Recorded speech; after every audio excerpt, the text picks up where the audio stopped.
చేరువచ్చిన దేవుని పిల్లైన మీకు, అలానే లైవ్లో వీక్షిస్తున్న వారికి ఈరోజు విలువైన వాక్కులను బైబిల్ని ధ్యానిస్తూ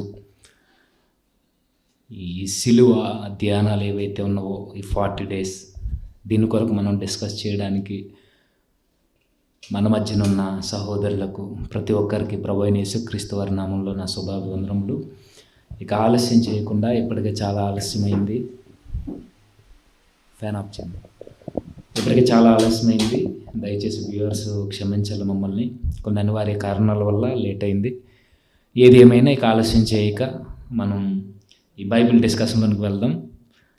వెళ్ళే ముందుగా చిన్న ప్రార్థన చేసుకుని మనం వాక్య ధ్యానంలోనికి మనం బయలుదేరదాం. దయచేసి తలలు వంచండి, చిన్న ప్రార్థన చేద్దాం. సర్వోన్నతుడైన మా దేవ, దయగల తండ్రి, కృపగల మా ప్రభువా, దేవా, కొన్ని పరిస్థితుల వల్ల తండ్రి మేము అనుకున్న సమయానికి మీ వాక్కులు అందించలేకపోతున్నాం. దేవా, మమ్మల్ని మన్నించండి. ఏది ఏమైనా మీరు కల్పించిన తండ్రి ఈ అవకాశాన్ని బట్టి, మీరు ఇచ్చిన ఈ సమయాన్ని బట్టి తండ్రి మీకే కృతజ్ఞతాస్తుతులు చెల్లించుకుంటున్నాము తండ్రి. దేవా, ఇప్పుడు జరుగుతున్న ఈ బైబిల్ డిస్కషన్లో తండ్రి మా సొంత ఆలోచనలు, మా వ్యక్తిగత భావాలను మేము చొప్పించక తండ్రి, కేవలం నీ వాక్యం ప్రకారం తండ్రి వాక్యానుసారంగా మేము చర్చించుకున్నట్టుకు సహాయాన్ని అనుగ్రహించండి. మాకున్న సందేహాలకు తండ్రి సరైన సమాధానాన్ని మీ వాక్యం ద్వారా మాకు అందిస్తారని, మీ పిల్లల ద్వారా మాతో మాట్లాడతారని తండ్రి, క్రమంగాను మర్యాదగాను ఈ యొక్క కార్యక్రమం అంతటిని మీరే జరిగించి మీకు మహిమకరంగా జరిగించుకుంటారని ఆశపడచ్చు. మార్గ మధ్యలో ఉన్న మీ కుమారుని తండ్రి త్వరితంగా ఈ యొక్క స్థలానికి తోడుకుని వస్తారని ఆశపడచ్చు. ఈ ప్రార్థన మీ కుమారుడును మా రక్షకుడునైనా క్రీస్తునామను సమర్పిస్తున్నాము తండ్రి, ఆమేన్. దేవుని పిల్లైన మీ అందరికీ క్రీస్తునామన శుభములు. అన్న ప్రైజ్లాడన్నా. దయచేసి లైవ్లో వీక్షిస్తున్న వారు గమనించండి. జేమ్స్ గారు డ్యూటీ కారణంగా కొంచెం ఇప్పుడు రావడం జరుగుతుంది, అందుకే లైవ్ కూడా లేట్ అయింది.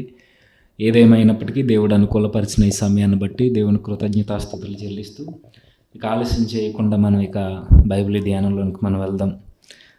నిన్నటి దినాన చాలా విలువైన సంగతులు మనం నేర్చుకున్నాం, చాలా విలువైన మాటలు సహోదరుల ద్వారా మనం విన్నాం.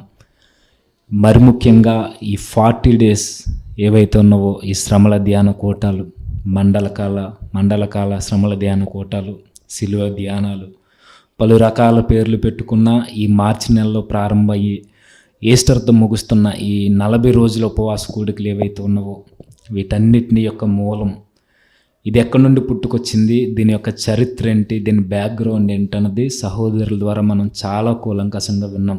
నిజంగా ఆ వాక్కులు మనం వింటున్నప్పుడు మాకైతే ఇక్కడ ప్రత్యక్షంగా వింటున్న వారికి మాకైతే రోమాలను ఎక్కపడుచుకోవడమే కాదు, కానీ క్రైస్తవ్యంలోనికి ఇలాంటి ఆచార సంబంధమైనవి దుష్టుడు ఎలా చొప్పించాడు అన్నది విన్నప్పుడు మాకు చాలా భయం కలిగింది. ఒక విధంగా దేవునికే కృతజ్ఞతాస్తుతులు చెల్లించాలి, ఆయనకి మహిమ చెల్లించాలి. ఎందుకంటే జ్ఞానవంతులు కానీ మాకు, ఏ విధంగానూ చెప్పుకోవడానికి అర్హత లేని మాకు నిజంగా దేవుడు చాలా విలువైన సంగతులు అందించాడని మేము నమ్ముచున్నాం.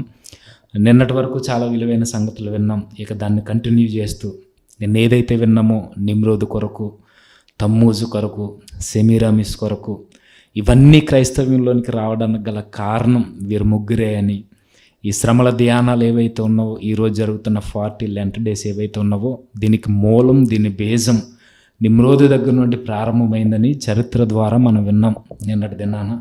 అయితే ఆ చరిత్రను కొనసాగిస్తూనే నిన్న జేమ్స్ అన్నయ్య గారు మాట్లాడుతూ ఒక మాటని నిన్న ముగించడం జరిగింది.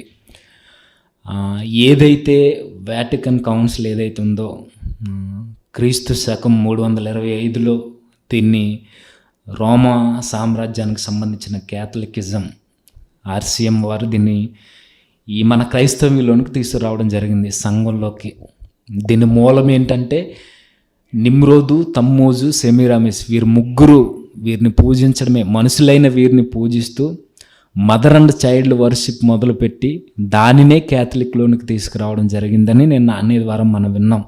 అయితే దీన్ని మరలా ఈ ఒక అన్య ఆచారం, అన్య సాంప్రదాయం, ఒక పారంపర్య ఆచారం మన క్రైస్తవ్యంలోనికి 3వ శతాబ్దంలో వచ్చినప్పుడు దీని మూలం రోమా సామ్రాజ్యపు అధికారులకు తెలిసే ఇది క్రైస్తవ్యంలోనికి చొప్పించిన, అయితే ఇది వచ్చిన తర్వాత ప్రజలందరూ దీనికి అలవాటు పడిపోయి దీన్ని ఆచరించడం మొదలుపెట్టింది ఆది క్రైస్తవ్యం.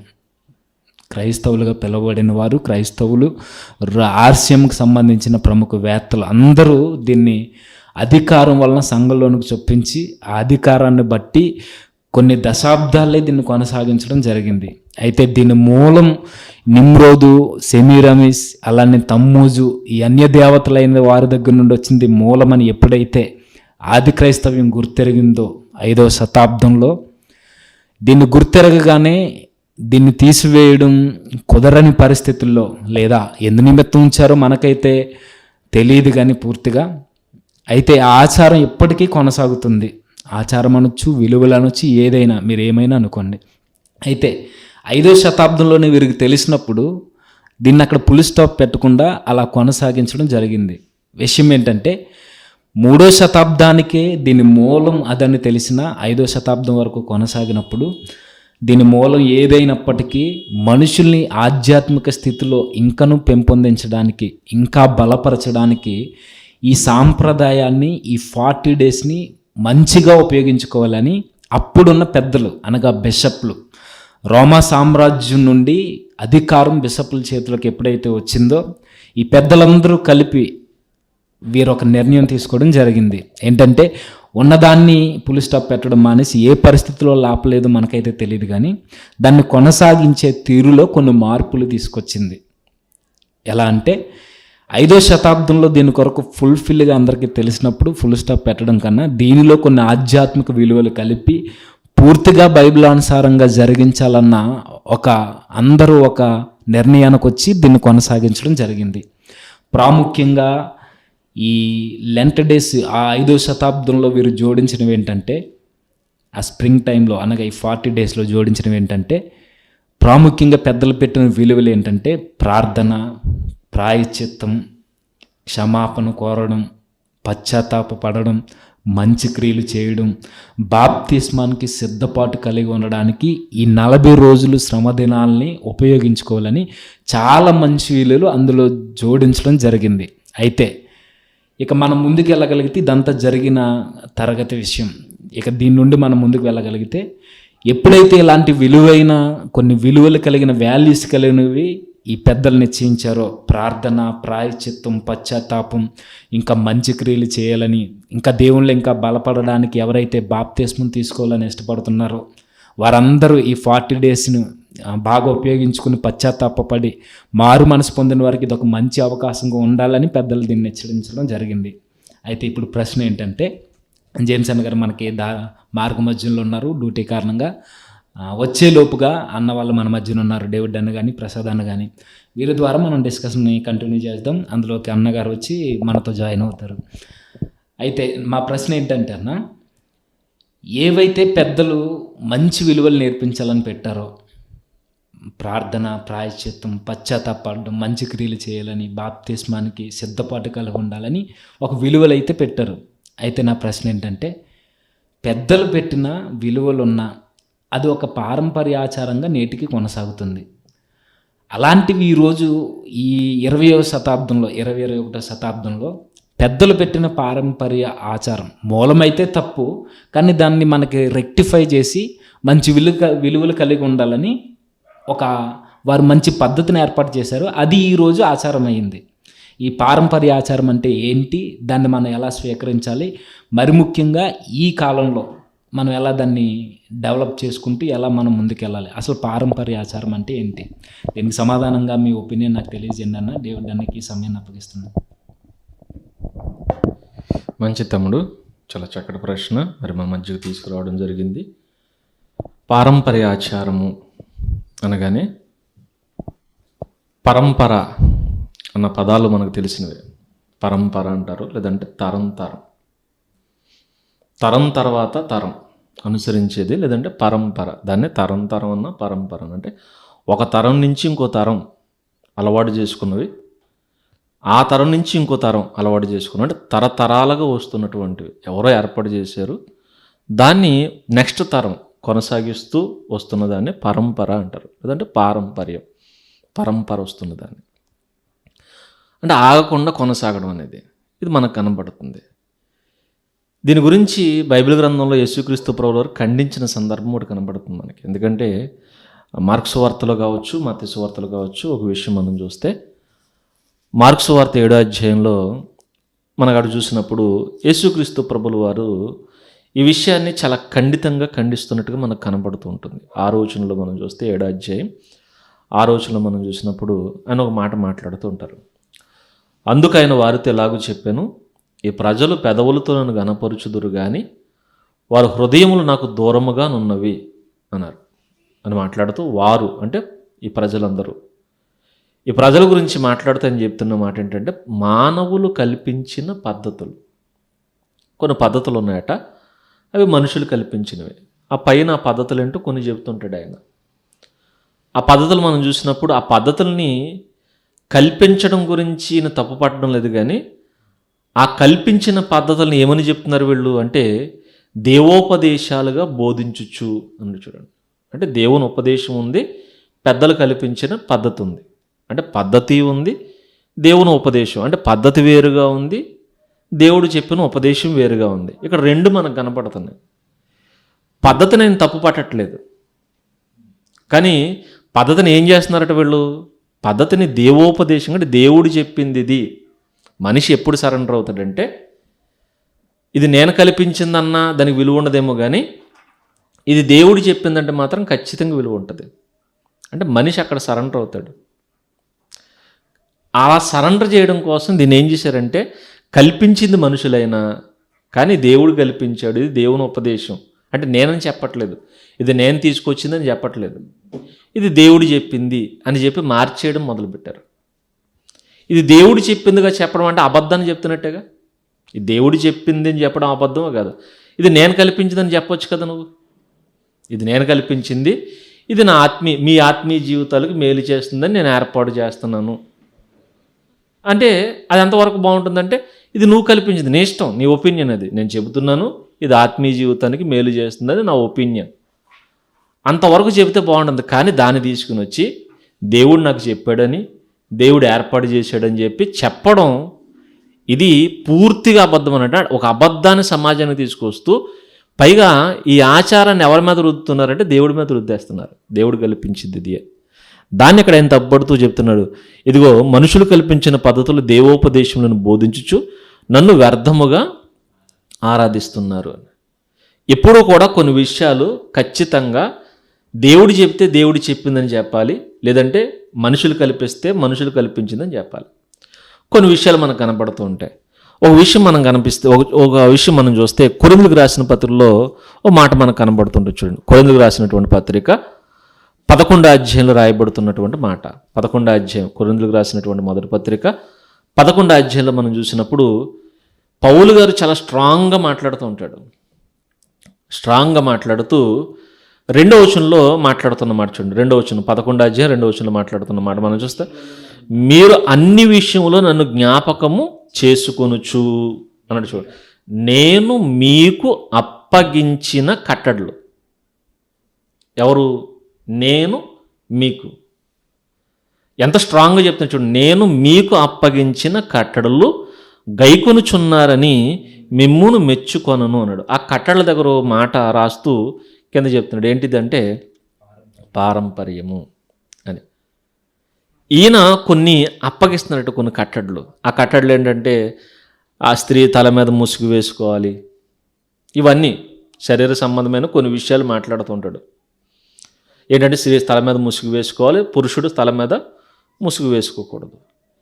ఎందుకంటే ముసుగు వేసుకుంటే మీరు అవమానపరుస్తున్నారు, స్త్రీ ముసుగు వేసుకోకపోతే అవమానపరుస్తుంది అని చెప్పి నేను కొన్ని విషయాలు చెప్తున్నాను. నేను మీకు చెప్తున్నాను చూడండి, నేను మీకు చెప్తున్నాను. పౌలు గారు చాలా క్లియర్గా మాట్లాడుతుంటారు కొన్ని విషయాలు. అంటే నేను చెబుతున్నది అని. ఎందుకు ఈయన చెబుతున్నాడంటే ఈయన దగ్గర లక్షణం ఉంది. ఏంటి లక్షణం అంటే పై వచనంలో చెప్తుంటారు చూడండి, ఎవరు ఒక మంచి పద్ధతి ఎవరు కల్పించగలరంటే పై వచనంలో మనం చూస్తే మొదటి వచనంలో, నేను క్రీస్తును పోలి నడుచుకొనుచున్నాను అన్నాడు. అంటే నేను యాజ్ ఇట్ ఈజ్గా ఎవరిని పోలి నడుచుకుంటున్నాను? క్రీస్తును పోలి నడుచుకుంటున్నాను. మీరు కూడా మీరు నన్ను పోలి నడుచుకుంటున్నాను చూడండి. అంటే నన్ను చూస్తే మీరు క్రీస్తుని చూస్తున్నట్టు, ఎందుకంటే నేను యాజ్ ఇట్ ఈజ్గా క్రీస్తు ప్రభుల వారు ఎలాగైతే నడిచారో నేను కూడా అలాగే నడుస్తున్నాను అని. అలా నడుస్తున్నానని చెప్పి ఈయన ఏమంటున్నాడంటే నేను మీకు అప్పగిస్తున్నాను అని.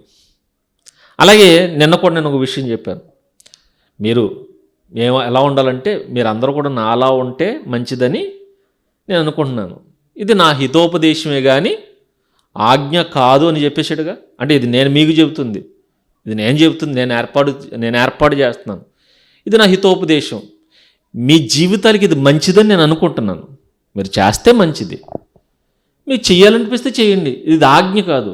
మీకు వద్దనకపోతే మానేసేయండి అన్నాడు. అంటే ఎంత క్లియర్గా చెప్తున్నాడు అంటే దేవుణ్ణి పోలి నడిచేవాడు ఇది నాది, ఇది దేవునిది, ఇది దైవాజ్ఞ, ఇది నా హితోపదేశము, ఇది దేవుడు చెప్పింది, ఇది నేను చెప్పిందని క్లియర్గా చెప్తాడు. రెండు కలిపాడు, రెండింటిని ఎట్టి పరిస్థితులు కలిపాడు.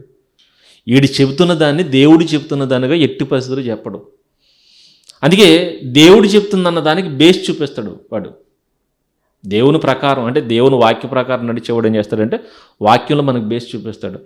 దేవుని వాక్య ప్రకారం చూపించిన వాడంటే తన సొంత మాటలు దేవుని మాటలుగా చెప్పేవాడు ఏం చేస్తాడంటే దేవుడు నాకు దర్శనం ఇచ్చాడనో సంథింగ్ వేరే విషయానికి వెళ్ళిపోయి ఇది దేవుడు చెప్పింది మీరు ఖచ్చితంగా పాటించి తీరాలి అని చాలా తీసుకొచ్చారు. అవన్నీ మనం ఆలోచిస్తే ఎక్కడికో వెళ్ళిపోతాయి. మనుషులు ఈరోజు క్రైస్తవ సమాజంలోనికి ఎన్ని తీసుకుని వచ్చేసారో మనం చూస్తున్నాం.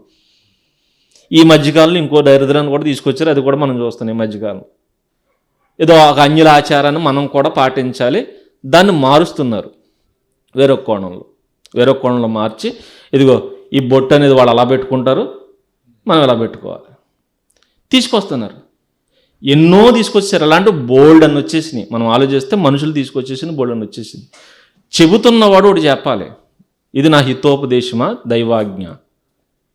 కానీ లేదు దేవుడు నా ద్వారా చెప్పించాడు, ఇది ఖచ్చితంగా దైవాజ్ఞ అంటే మనిషి కల్పించిందని దైవాజ్ఞగా చెబితే అది ఖచ్చితంగా దైవ ద్రోహం లాంటిదే. దానివల్ల ఏమవుతుందంటే ఓ మాట యేసుక్రీస్తు ప్రభువు చెప్పారు, మార్కు సువార్తలో మనకు కనపడుతుంది. మీరు దేవుని వాక్యం ఏం చేస్తున్నారు, నిరర్ధకం చేసేస్తున్నారు అన్నాడు. అంటే అర్థం లేని దానిగా మార్చేస్తున్నారు దేవుని వాక్యం. నేను పై రూపం చూడనని ఆయన చెప్పాడు, ఇది దేవుని వాక్యం. లేదు ఎలా ఉంటే దేవుడికి నచ్చుతానో మనం చెప్పామనుకో, ఏం చేస్తున్నట్టు ఇంతకీ ఈ వాక్యాన్ని మనం ఏం చేస్తున్నాం, అర్థం లేనిదానిగా మార్చేసినట్టేగా, దాన్ని పూర్తిగా పక్కన పడేసినట్టేగా. అంటే దేవుని పక్కన పెట్టేసేసి మనం, అందుకే చాలా విషయాలు క్రైస్తవ సమాజంలో చాలా వచ్చేసినాయి. దేవుడు ఒకటి చెప్తాడు, వీళ్ళు ఏదో తీసుకుని వస్తారు, దాన్ని దైవాజ్ఞకు చెప్తారు, దానికి వ్యతిరేకంగా దేవుని మాటలు మనకి తేడా వచ్చేస్తాయి. మరి ఇక్కడ ఎలా చెప్తుంది కదా అని చెప్పి ఇలా భయంకరంగా మన సమాజంలో కనబడుతూ ఉంటాయి, సమాజంలో మనకు కనబడుతున్నాయి.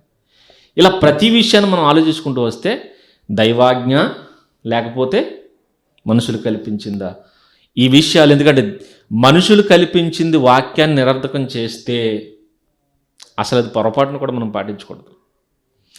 ఎలా పాటించకూడదు యేసుక్రీస్తు ప్రభువు అక్కడే చెప్తుంటారు. ఇలా ఎలా నిరర్థకం చేసేస్తున్నారో దేవుని వాక్యాన్ని.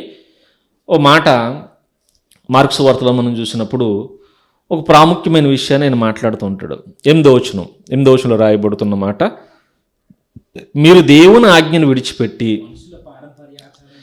మనుషుల పారంపర్య ఆచారమును గైకొనుచున్నారు, మరియు మీరు మీ పారంపర్య ఆచారమును గైకొనుటకు దేవుని ఆజ్ఞను బొత్తిగానట నిరాకరించున్నాడు. అంటే అవసరమైతే ఆజ్ఞలను కూడా పక్కన పడేస్తారు ఆచారాల కోసం. మాకు ఏది ముఖ్యం, ఆచారం ముఖ్యం, అంతే.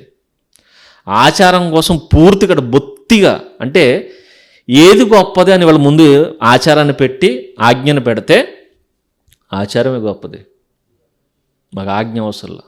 అంటే ఆజ్ఞ పనికిరాందిగా తీసి పక్కన పడేస్తున్నారు. ఏది ఉపయోగపడుతుంది? దేవుడు ఏం చెప్పాడు, యేసుక్రీస్తు ప్రభువు చెప్పిన మాట, నా వాక్యమే మనం బతికించేది, నా మాటలు మీకు జీవము అన్నాడు. అంటే బతికించేది దేవుని మాట. మనుషులు కల్పించినవి ఉపయోగపడవచ్చు, ఉపయోగపడకపోవచ్చు, కొన్ని మేలు చేయొచ్చు, కొన్ని కీడు చేయొచ్చు. కానీ దేవుని మాట ఖచ్చితంగా మనకి ఏం చేస్తుందంటే మేలే చేస్తుంది. మేలు చేసేదాన్ని ఏమో బొత్తిగా నిరాకరించేస్తున్నారట, తీసి పక్కన పడేస్తున్నారట. పక్కన పడేస్తూ ఏం చెప్తున్నారు చూడు, ఒక ఆజ్ఞను తీసుకొస్తున్నాడు, నీ తల్లిదండ్రులను గణపరచవలనని ఆజ్ఞ ఇది. ఎందుకంటే నీ తల్లిని తండ్రిని సన్మానించాలన్నది ఆజ్ఞ. ఇలా తీసి పడేశారు చూడండి. ఆజ్ఞ అవసరం లేదు, పక్కన పడేశారు. ఏం తీసుకొచ్చారట? తల్లికైనా తండ్రికైనా ఏదైనా చెయ్యవలసి వచ్చిన దాన్ని ఏం చేస్తే గొప్పదంట చూడండి, అది దేవార్పితం. అంటే దేవార్పితం, నేను దేవునికి అర్పించేస్తాను. వేరే రూపంలో మార్చి పడేశారు. ఆజ్ఞ పక్కన పడేశారు. తల్లిని తండ్రిని సన్మానించక్కర్లా, దేవునికి ఏదోటి అర్పించు. దేవునికి అర్పించడం ముఖ్యం. సన్మానించడం చేసినా చెయ్యకపోయినా, ఇంకా చెప్పాలంటే చెయ్యకపోయినా పర్వాలేదు, చెయ్యక్కర్లేదు, తీసి పడేశారు. తల్లిని తండ్రిని సన్మానించక్కర్లేదు. ఏం చేయాలి? దేవార్పితం, దేవునికి అర్పించాలి. అర్పించేదేదో యేసుక్రీస్తు ప్రభువు మత్తయి సువార్తలో క్లియర్గా చెప్తుంటారు. ఏది సోపులోను జీలకర్రలోను ఇలాంటివి ఖచ్చితంగా చేయాలి. ఇవి చెయ్యాలని చెప్పి కొన్ని ప్రాముఖ్యంగా తీసుకుని వచ్చేసేసి ఆజ్ఞలు పక్కన పడేశారు. ఇలాంటివన్నీ పారంపర్య ఆచారంలో ఉంటే, అంటే ఆజ్ఞను నిరర్ధకం చేసి ఆజ్ఞను బొత్తిగా కొట్టేసి దేవుని వాక్యాన్ని నిరర్ధకం చేసిన పారంపర్య ఆచారం ఏదైనా సరే పక్కన పడేయాలి.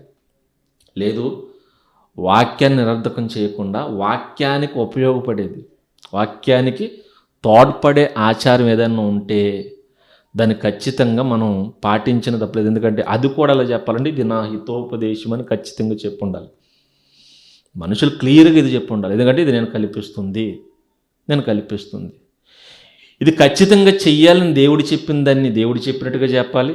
ఇది చేస్తే మీకు ఉపయోగమని మనుషులు చెప్పారనుకో, ఇది మనుషులు చెప్పింది, మనుషులు చెప్పిన మాటగా తీసుకోవాలని చెప్పి రెండు డివైడ్ చేసి మనం చెప్పాలి. రెండింటిని కలిపి చెప్పేయకూడదు. ఈరోజు మనం మాట్లాడుకున్న లెంట్ డేస్ గురించి కూడా మనుషులు దీన్ని ఏం చేశారంటే యేసుక్రీస్తు ప్రభువు వారు చేశారు, మనం కూడా ఏం చేయాలి, చెయ్యాలి అన్న స్టేజ్కి తీసుకొచ్చారు. కలిపేశారు చూడు రెండు. ఇది మనుషులు కల్పించింది అన్న మాట పక్క వెళ్ళిపోయింది, ఖచ్చితంగా దేవుడు ఏర్పరిచింది అన్న ఆలోచన ముందుకు వచ్చేసింది. ఇది మనుషులు కల్పించిందని మరి ఎంతమందికి తెలుసో మనకైతే తెలియదు. ఖచ్చితంగా ఏంటంటే ఎక్కువ మందికి మాత్రం దేవుడు చేసిందే మనం అలా చేయాలి అన్నట్టుగా మారిపోయింది. పైగా దాంట్లో కొన్ని సిద్ధాంతాలు ఏంటవి?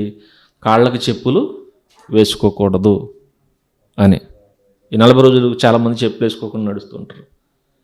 దాని తర్వాత మాలలు వేసుకోవడం. దేవుడు చెప్పాడంటే మరలా దీనికి వాక్యాన్ని ఉపయోగించుకోవడం. ఎందుకంటే వాక్యాన్ని దీనికి కలిపాడు. ఏంటి?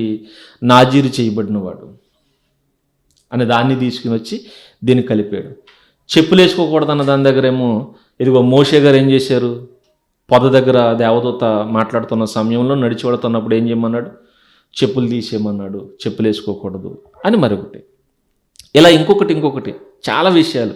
ఇంకేంటి? ఈ సమయంలో పెళ్లి చేసుకోకూడదు, పెళ్ళిళ్ళు ఈ టైంలో చేసుకోకూడదు, ఎందుకంటే ఇవి కీడు దినాలు అని. ఈ మాట ఎక్కువ మాట్లాడుతాం. కీడు దినాల్లో శుభకార్యం ఏంటి అంటారు? కీడు దినాల దేవుడు చెప్పింది ఏంటి? ఇదేంటి? దేవుడు చెబుతున్న మాట ఏంటి? కీడు దినాలను ఎప్పుడన్నా ఒక రోజు మంచిది, ఒక రోజు చెడ్డది, అసలు ఈ విషయాలు ఎప్పుడన్నా దేవుడు సమర్థించాడా? దీనివల్ల దేవుని వాక్యం ఏమైపోతుంది? అసలు ఇవి కీడు దినాలంటే, ఈ దినాలు ఇవి చేయకూడదంటే ఏంటి పరిస్థితి? ఇవి కీడు దినాలంటారు, శుభకార్యాలు చేసుకోకూడదంటారు. ఇంకా చాలా విషయాలు వీటిలో తీసుకుని వచ్చేసారు. నీచి తినకూడదంటారు. ఓకే, అది నువ్వు తినడం మానేయడం తప్పని మనం చెప్పట్లేదు. నువ్వు చెప్పులు వేసుకోకపోవడం మానేయడం, చెప్పులు వేసుకోకుండా నడుస్తావా 40 రోజులు నడు, అది తప్పని మనం చెప్పట్లేదు. కానీ దైవోపదేశంగా దాన్ని చెప్పడం తప్పు. ఇది ఎవరు ఏర్పాటు చేసింది? మనుషులు ఏర్పాటు చేసింది అని క్లియర్గా చెప్పాలి. అదే నీ ఇష్టం, చేస్తావో మానేస్తావో నీ ఒపీనియన్. అది నా ఆత్మీయ జీవితానికి ఉపయోగపడుతుంది అంటావా, చెయ్యి, అది నీ ఇష్టం. కానీ ఇది దేవుడు ఏర్పాటు చేసింది మాత్రం కాదు. ఇది దేవుడు ఏర్పాటు చేయలేదు, మనుషులు ఏర్పాటు చేసింది. నువ్వు లేదు వేరే బట్టలు వేసుకుంటావా, దాన్ని ప్రత్యేకంగా పేరు పెట్టుకుని దేవుడు వేసుకోమని చెప్పడం కాదు. నీకు నచ్చింది నువ్వు చేసుకుంటున్నావు, మనుషులు ఏర్పాటు చేసింది. అలాగే ఈ కీడు దినాలని చెప్పి దేవుడేం చెప్పలేదు. దేవుడేం చెప్పలా, దినములు చెడ్డవని చెప్పాడు తప్ప ఏ దినాలు మొత్తం ఆల్మోస్ట్ అన్నీ చెప్పాడు. అంతే తప్ప 40 రోజులు చెడ్డవి, మిగిలిన తర్వాత అన్ని శుభదినాలు నేను చెప్పలేదు. దేవుడు దినములు చెడిపోతున్నాయి కాబట్టి సమయం మీరు ఏం చేయాలి, సద్వినియోగం చేసుకోమని ఆయన చెప్పింది అది. కానీ 40 రోజులు మాత్రం కీడు దినాలు, మిగిలినవన్నీ మంచి దినాలంటే దేవుని వాక్యాన్ని ఏం చేస్తున్నారు? నిరర్ధకం చేసేస్తున్నారు. ఇలా చాలా విషయాలు వీటిలో చెప్పించేసినట్టుగా మనకు కనపడుతుంది. అంటే వాక్యం ఏమైపోతుందంటే కొన్ని విషయాలు మనకి వాక్యానికి వ్యతిరేకమైపోతున్నాయి. నీచు తింటాం మానేస్తావా? మానే. అదే నీ ఒపీనియన్, లేదా ఎవరో చెప్పారు, నీ ఒపీనియన్, అది నీకు నచ్చితే చెయ్యి. దేవుడు చెప్పింది కాదు, దేవుడు వాక్యం చెప్పింది కాదు. ఈ 40 రోజులు మానేయాలి, లేదా నీచు ముట్టకూడదు, అది తను దేవుడు చెప్పలేదు. నీ ఇష్టం. అసలు యేసుక్రీస్తు ప్రభువు అయితే ఏమీ తినలేదు, ఏమీ తాగలేదు. నీ ఇష్టం, నువ్వు ఎలా చేస్తావు చేసుకో. ఉపవాసం నువ్వు చేస్తావు, ఉపవాసం నీ ఆత్మీయ జీవితానికి మంచిది. కానీ పర్టికులర్గా ఏదో వ్రతం చేసినట్టు ఖచ్చితంగా చెయ్యకపోతే ఏదో, మళ్ళీ ఇంకోటి అంటే చాలామందికి ఉన్న ఆలోచన ఏంటంటే ఇది చెయ్యకపోతే ఏం జరుగుతుందంటే అరిష్టం జరుగుతుందంటారు. అంటే 40 రోజుల్లో ఉపవాసం ఉండకుండా పొరపాటున ఏ రోజన్నా భోజనం చేస్తే అది అరిష్టం. ఏదైనా శుభకార్యానికి వెళ్తే అది అరిష్టం. అంటే దేవుడు మమ్మల్ని శపించేస్తాడు, శాపాలు మా మీదకి వచ్చేస్తాయి. దాంతో మేము ఏమైపోతాం అంటే అలా అయిపోతాం, ఇలా అయిపోతాం. లేకపోతే వాళ్ళ జీవితం లేదా కనీసం నడుస్తున్నప్పుడు గొప్ప తగిలినే ఉంటాడంటే నేను పొరపాటున ఇదిగో ఆ రోజు నీసి తినేసాను, లేదంటే నేను ఏదో కాళ్ళకి చెప్పులు వేసుకున్నాను, లేకపోతే అలా చేసేసానని దీన్ని ఈ కోణంలో చూడడం మొదలుపెట్టేశారు. దేవుడు అంటే ఆ రకంగా చెయ్యకపోతే ఆయన ఏదో ఒక ఉన్మాదిలాగా, షాడిస్ట్ లాగా, ఇలా ఏదో టార్చర్ పెట్టేసినట్టు నువ్వు ఎలా తిన్నావు, ఎందుకు తిన్నావు అని. ఆయన ఆ టైపులో చేసే టైపు కాదు. దేవుడు అంటే ప్రేమమయుడు. ఆయన ఎలాంటి విషయాలు కోరుకోలేదు. ఇది దేవుని వాక్యం మనకి చెప్పలేదు. అసలు ఎట్టి పరిస్థితులు ఈ రెండింటిని కలపడం వల్ల మనకి ఏం జరుగుతుందంటే దేవుని వాక్యంగా మనుషులు కల్పించిన పద్ధతులు చెప్తే దైవోపదేశాలు ఏమైపోతాయంటే నిరర్థకమైపోతాయి, ఆజ్ఞలు పక్కకు వెళ్ళిపోతాయి. అందుకే పారంపర్య ఆచారాల్లో మంచివి ఉన్నాయి, చెడ్డవి ఉన్నాయి. మంచిని మంచిగా తీసుకోవాలి. మంచిదనుకో వాక్యం సమర్థిస్తే చేయాలి. అందుకే నిన్న కూడా చెప్పాను నేను, అబ్రహాం గారు బలిపీఠం కట్టారు, బలి అర్పించారు. ఎవరికి అర్పించారంటే యెహోవాకి అర్పించారు. ఆరాధన ఎవరికి జరిగిందంటే యెహోవాకి జరిగింది. ఎనోషి గారు ప్రార్థన చేశాడు ప్రభువు పేరట. ఎవరికి ఆ ప్రార్థన వెళ్ళిందంటే ఆయన పేరటే చేశాడు. ఇక్కడ మన అరణ్యంలో ఇశ్రాయేల్ దగ్గర వచ్చేసరికి ఏం కనపడుతుంది? దూడను చేశారు. పేరేంటి? దూడకు పెట్టిన పేరు దూడ యెహోవా. ఆరాధన చేస్తున్నారు. ఎవరి పేరట చేస్తున్నారు? యెహోవా పేరట చేస్తున్నారు. ఇక్కడ కనపడుతున్న రూపం ఏంటి? దూడ. అంటే పేరు ఒకళ్ళది, ఆరాధన ఇంకొకళ్ళకి. యెహోవా పేరట అంటే యెహోవా పేరు దూడకు పెట్టి ఆరాధిస్తే అది దేవునికి వెళ్తుందా? ఆరాధన చేయాలన్నది దేవుని ఆజ్ఞ, ఆరాధించాలి. దూడకు చేయాలన్నది, దూడకు నువ్వు యెహోవా పేరు పెట్టి ఆరాధన చేస్తే ఇంకొక ఆజ్ఞ వేస్ట్ అయిపోతుంది. ఏంటి ఆజ్ఞ? నా రూపము ఏ రూపంలో చేసుకోకూడదు. పైన నుంచి ఆకాశం దగ్గర నుంచి నేల వరకు దేని యందు ఏ రూపాన్ని చేసుకోకూడదని చెప్పేశాడు. ఆజ్ఞ ఏమైపోతుంది? ఇప్పుడు ఒక ఆచారం తీసుకొచ్చారు, ఇదిగో దూడను మనం ఆరాధించాలని. ఆజ్ఞ పక్కకి వెళ్ళిపోయింది కదా, నిరర్ధకం అయిపోయింది. అదే సేమ్ టు సేమ్ ఇశ్రాయేల్లో ఎవరు మన యెరోబాము దగ్గరకు వచ్చేసరికి 2 బంగారు దూడలను చేయించాడు. పేరేంటి? 2 బంగారు దూడలకు పెట్టిన పేరు కూడా యెహోవాయే. ఐగుప్తు నుంచి ఇశ్రాయేల్ నడిపించింది ఎవరంటే యెహోవాయే. కరెక్టే, అంతవరకే. ఇశ్రాయేల్ని కాపాడింది ఎవరంటే యెహోవాయే. ఆయన ఆరాధించాలంటే అది కరెక్టే, అంతవరకు కరెక్టే. కానీ ఒక నమూనా తీసుకొచ్చి ఇక్కడ పెట్టేసేసి ఇదే యెహోవా అంటే ఏమవుతుంది? ఎంత మీనింగ్ మారిపోతుంది చూడు, ఎంత మీనింగ్ మారిపోతుంది, పూర్తిగా మారిపోతుంది. అలా దూడలకి యెహోవా పేరు పెట్టి ఆరాధన చేయడం ప్రారంభించారు. అది పారంపర్యంగా జరిగింది, జరగలేదా? దూడ అరణ్యంలో పుట్టిన అది ఆజ్ఞలు పక్కకు వెళ్ళిపోయిన దూడ పక్కకి వెళ్ళదు చూడు. ఏది గుర్తుండిపోయింది తెలుసు వీళ్ళకి? దేవుడు ఎందుకు విగ్రహాన్ని అసహించుకుంటాడంటే కళ్ళతో చూసింది ఇది ఖచ్చితంగా గుర్తుండిపోతుంది.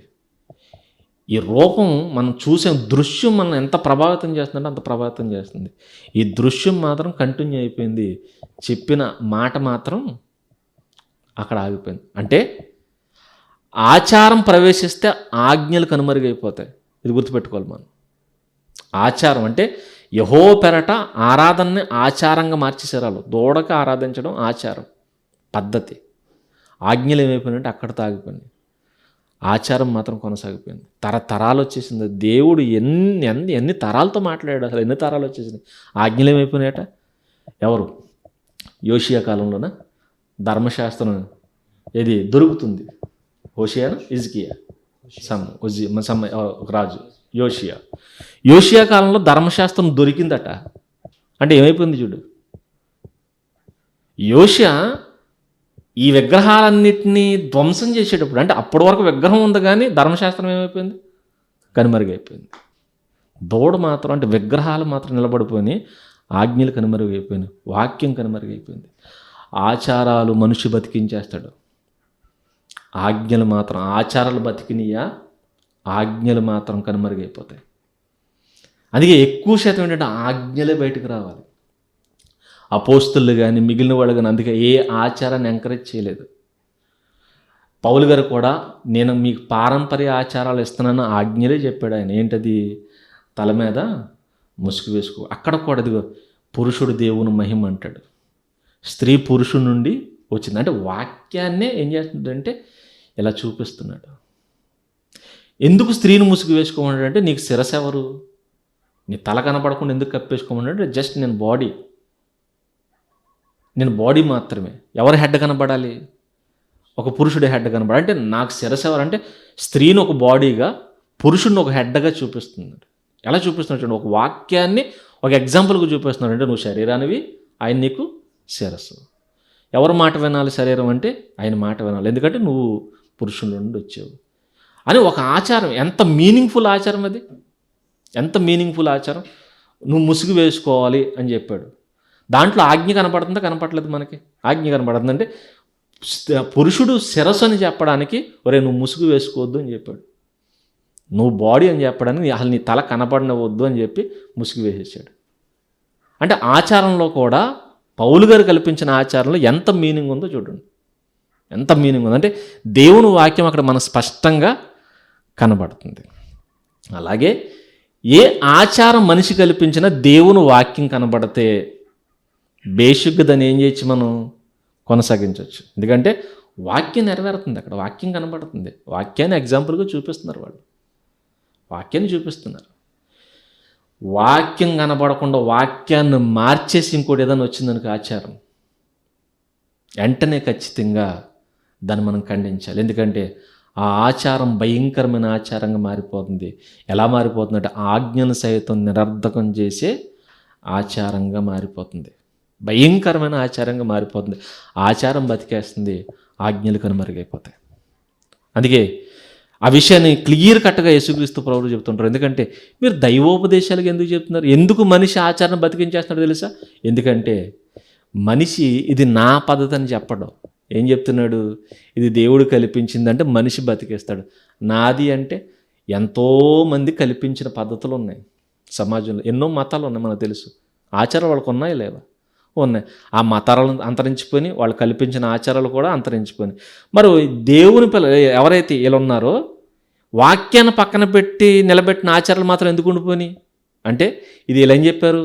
అది మనుషులు చెప్పింది. కొంతమంది ఉన్నారు మనకి తెలిసిన మతాది, వాళ్ళ మతాలు స్థాపించిన స్థాపకులు ఉన్నారు. వాళ్ళు ఏంటంటే పకడ్బందీగా తెలుసు ఏంటివి, ఇది ఆయన కల్పించిన పద్ధతి అని చెప్పేస్తారు. ఇదిగో ఈయన ఆయన కల్పించిన పద్ధతి. ఈ మతాధిపతి ఎవరైతే ఉన్నారో, మత స్థాపకుడు ఎవరైతే ఉన్నారో ఆయన కల్పించింది. గుండు గీయించుకోవడము, లేదంటే ఏదో ఒక వెరైటీ వస్త్రధారణం ఆయన కల్పించింది. కనుక మనిషి కల్పించింది కాబట్టి అంతరించిపోయినాయి. దేవుని పేరట కల్పించింది ఏదైనా అంతరించిందా? బైబిల్లో దేవుని పేరట, ఎందుకంటే బైబిల్ దేవుని వాక్యం మనకు తెలుసు. బైబిల్లో దేవుడు ఏదైతే అసహించుకున్నాడో దేవుని పేరట కల్పించిన అవి అంతరించినాయి. ఎప్పటి వరకు ఏది అంతరించలేదు, అలా కొనసాగుతున్నాయి చూడు, అలాగే కొనసాగుతుంది.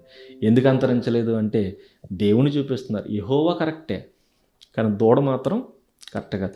యెహోవా పేరట దూడను చెప్పించడం, అదే నిన్న మనం విన్నంత ముందుంట. ఎందుకంటే తండ్రి ఉన్నాడు, కుమారుడు ఉన్నాడు, పరిశుద్ధాత్ముడు ఉన్నాడు.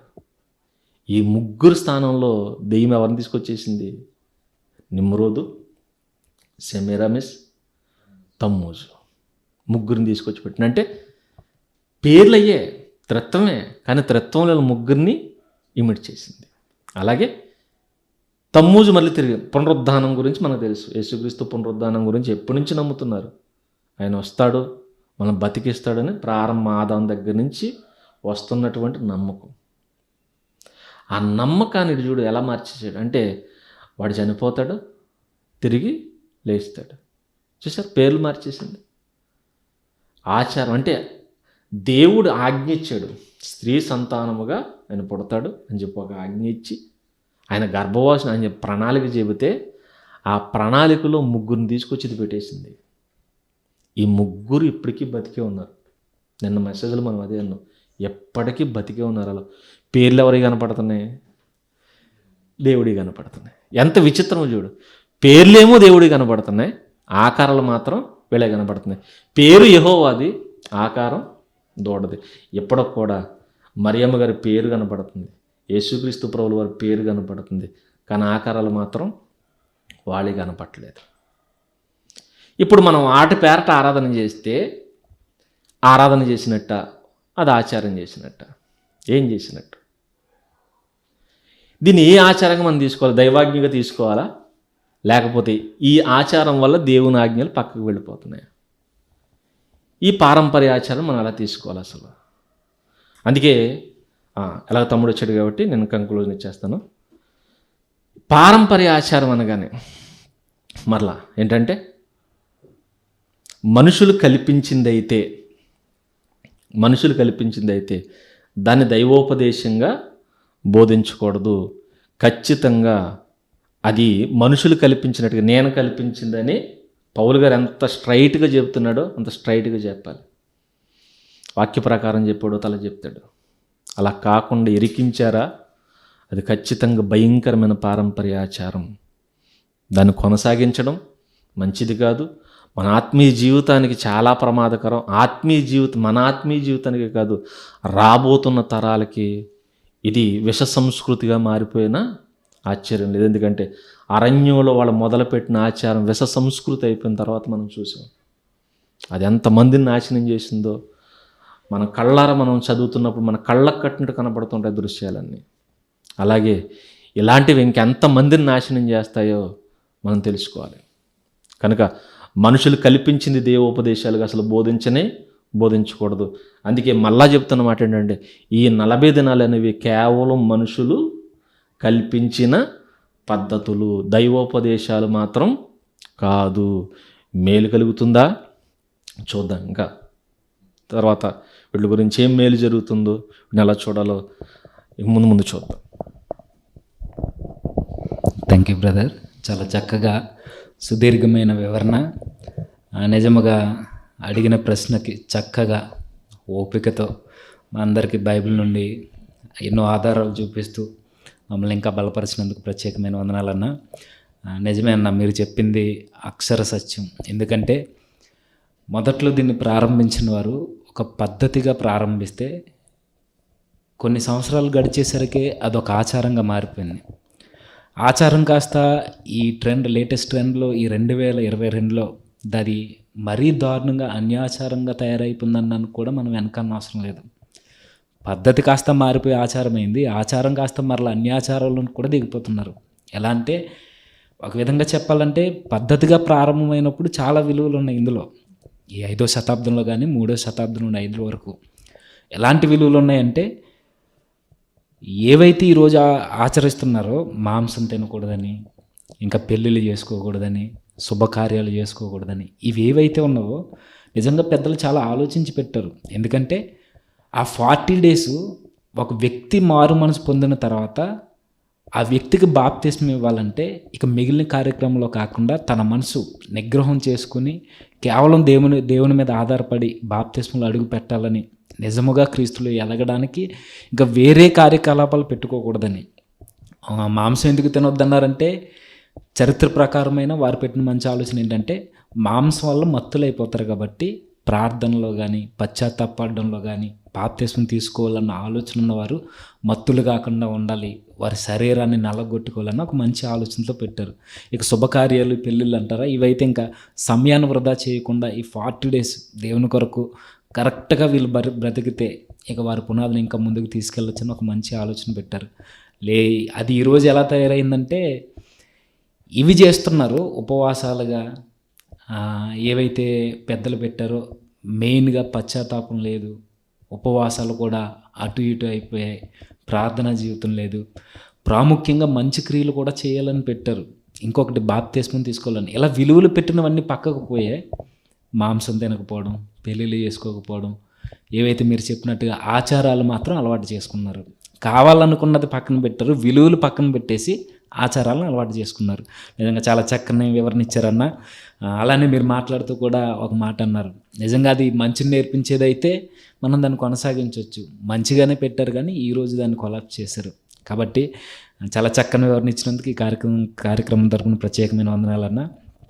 అయితే దీన్ని కొనసాగిస్తూనే ఇందులోని ఇమిడి ఉన్నది ఏంటంటే, నేను మాట్లాడినట్టుగా నిజంగానే పెద్దలు ఎలాంటి ఆలోచనలు పెడితే ఏంటి, బాప్తిస్మం కోసం, మంచి పనులు చేయడం కోసం, పశ్చాత్తాపడడం కోసం, దేవుని దగ్గరికి రావడానికి ఇలాంటి విలువలు పెట్టినప్పుడు ఈరోజు ఎందుకు ఇలా కొలాప్స్ అయిపోవడానికి కారణం ఏంటి? ఈ 40 days మాత్రమే చేసి నిజంగానే అన్యులకి ఎలా అయితే ఉందో ఈరోజు క్రైస్తవ్యంలో కూడా అలా అలవాటు అయిపోయింది. అయితే ఇలా ఎందుకు అలవాటు అయిపోయింది? దీనికి బేజం ఎక్కడ పడ్డది? అసలు దీనివల్ల మంచి నేర్చుకోవాల్సింది పోయి ఈరోజు ఇంకా దిగజారిపోతున్నారు కదా. ఇలా దిగజారిపోతున్న వారికి మీరేమైనా కొన్ని సలహాలు ఇవ్వగలరని, మనం ఇంకా దీని నుండి ఏం నేర్చుకోగలం? ప్రసాద్ అన్నయ్య కొంచెం మాకు వివరించండి.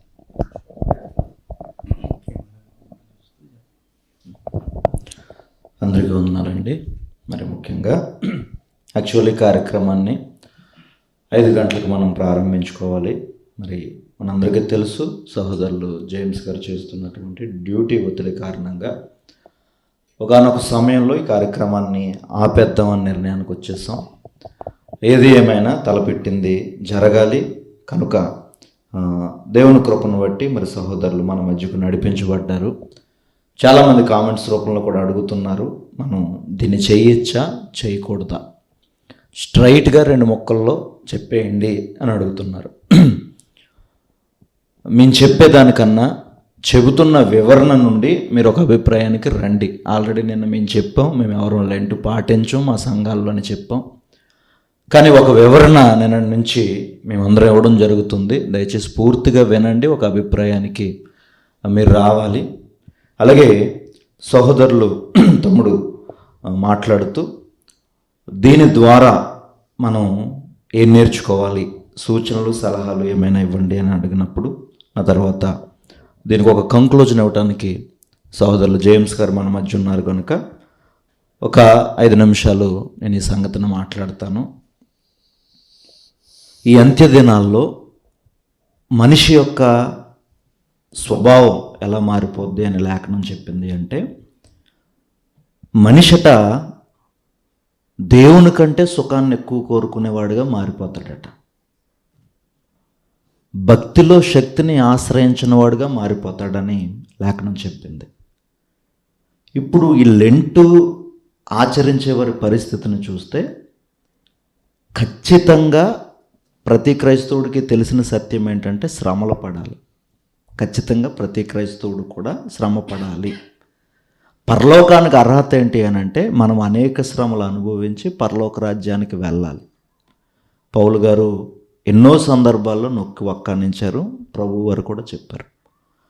ఇప్పుడు ఈ శ్రమ అన్నదాన్ని మన వాళ్ళు ఎలా అలవాటు చేసుకున్నారు అని అంటే, దీన్ని అలవాటు చేసుకున్నటువంటి ఆ విధానం ఎలా ఉంది అని అంటే, అన్న చెప్పినట్టు కానీ నువ్వు చెప్పినట్టు కానీ శ్రమ అంటే ఏంటి, మన వాళ్ళు ఎలా అలవాటు చేసుకున్నారు అని అంటే, ఈ 40 దినాలు జోడు లేకుండా తిరగడం దాన్ని శ్రమ అనుకుంటున్నారు. ఈ 40 దినాలు నేల మీద పడుకోవడం దాన్ని శ్రమ అనుకుంటున్నారు.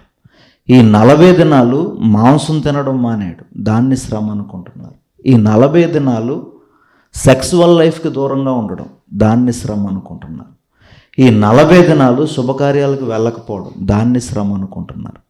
ఈ 40 దినాలు దాటిన తర్వాత ఛాతీ 54 ఇంచుల ఛాతీగా మారిపోయి మేమేదో గొప్ప కార్యం చేసేసాం, ఇక 40 దినాలే, ఇక తర్వాత అంతా మరలా లోకంలో పడి బ్రతకడమే. 40 దినాలు చేసేసిన తర్వాత దీనిని ఎలా ఫీల్ అవుతున్నారు అని అంటే, ఒక అతిశయ కారణంగా ఫీల్ అవుతున్నారు. మేమేదో గొప్ప చేసేసాం, మేమేదో దేవుని కొరకు ఏదో గొప్పది మేమేదో చేసేసాం అన్నట్టుగా అతిశయ పడడం ఈరోజు చాలామందిలో మనం చూస్తున్నాం.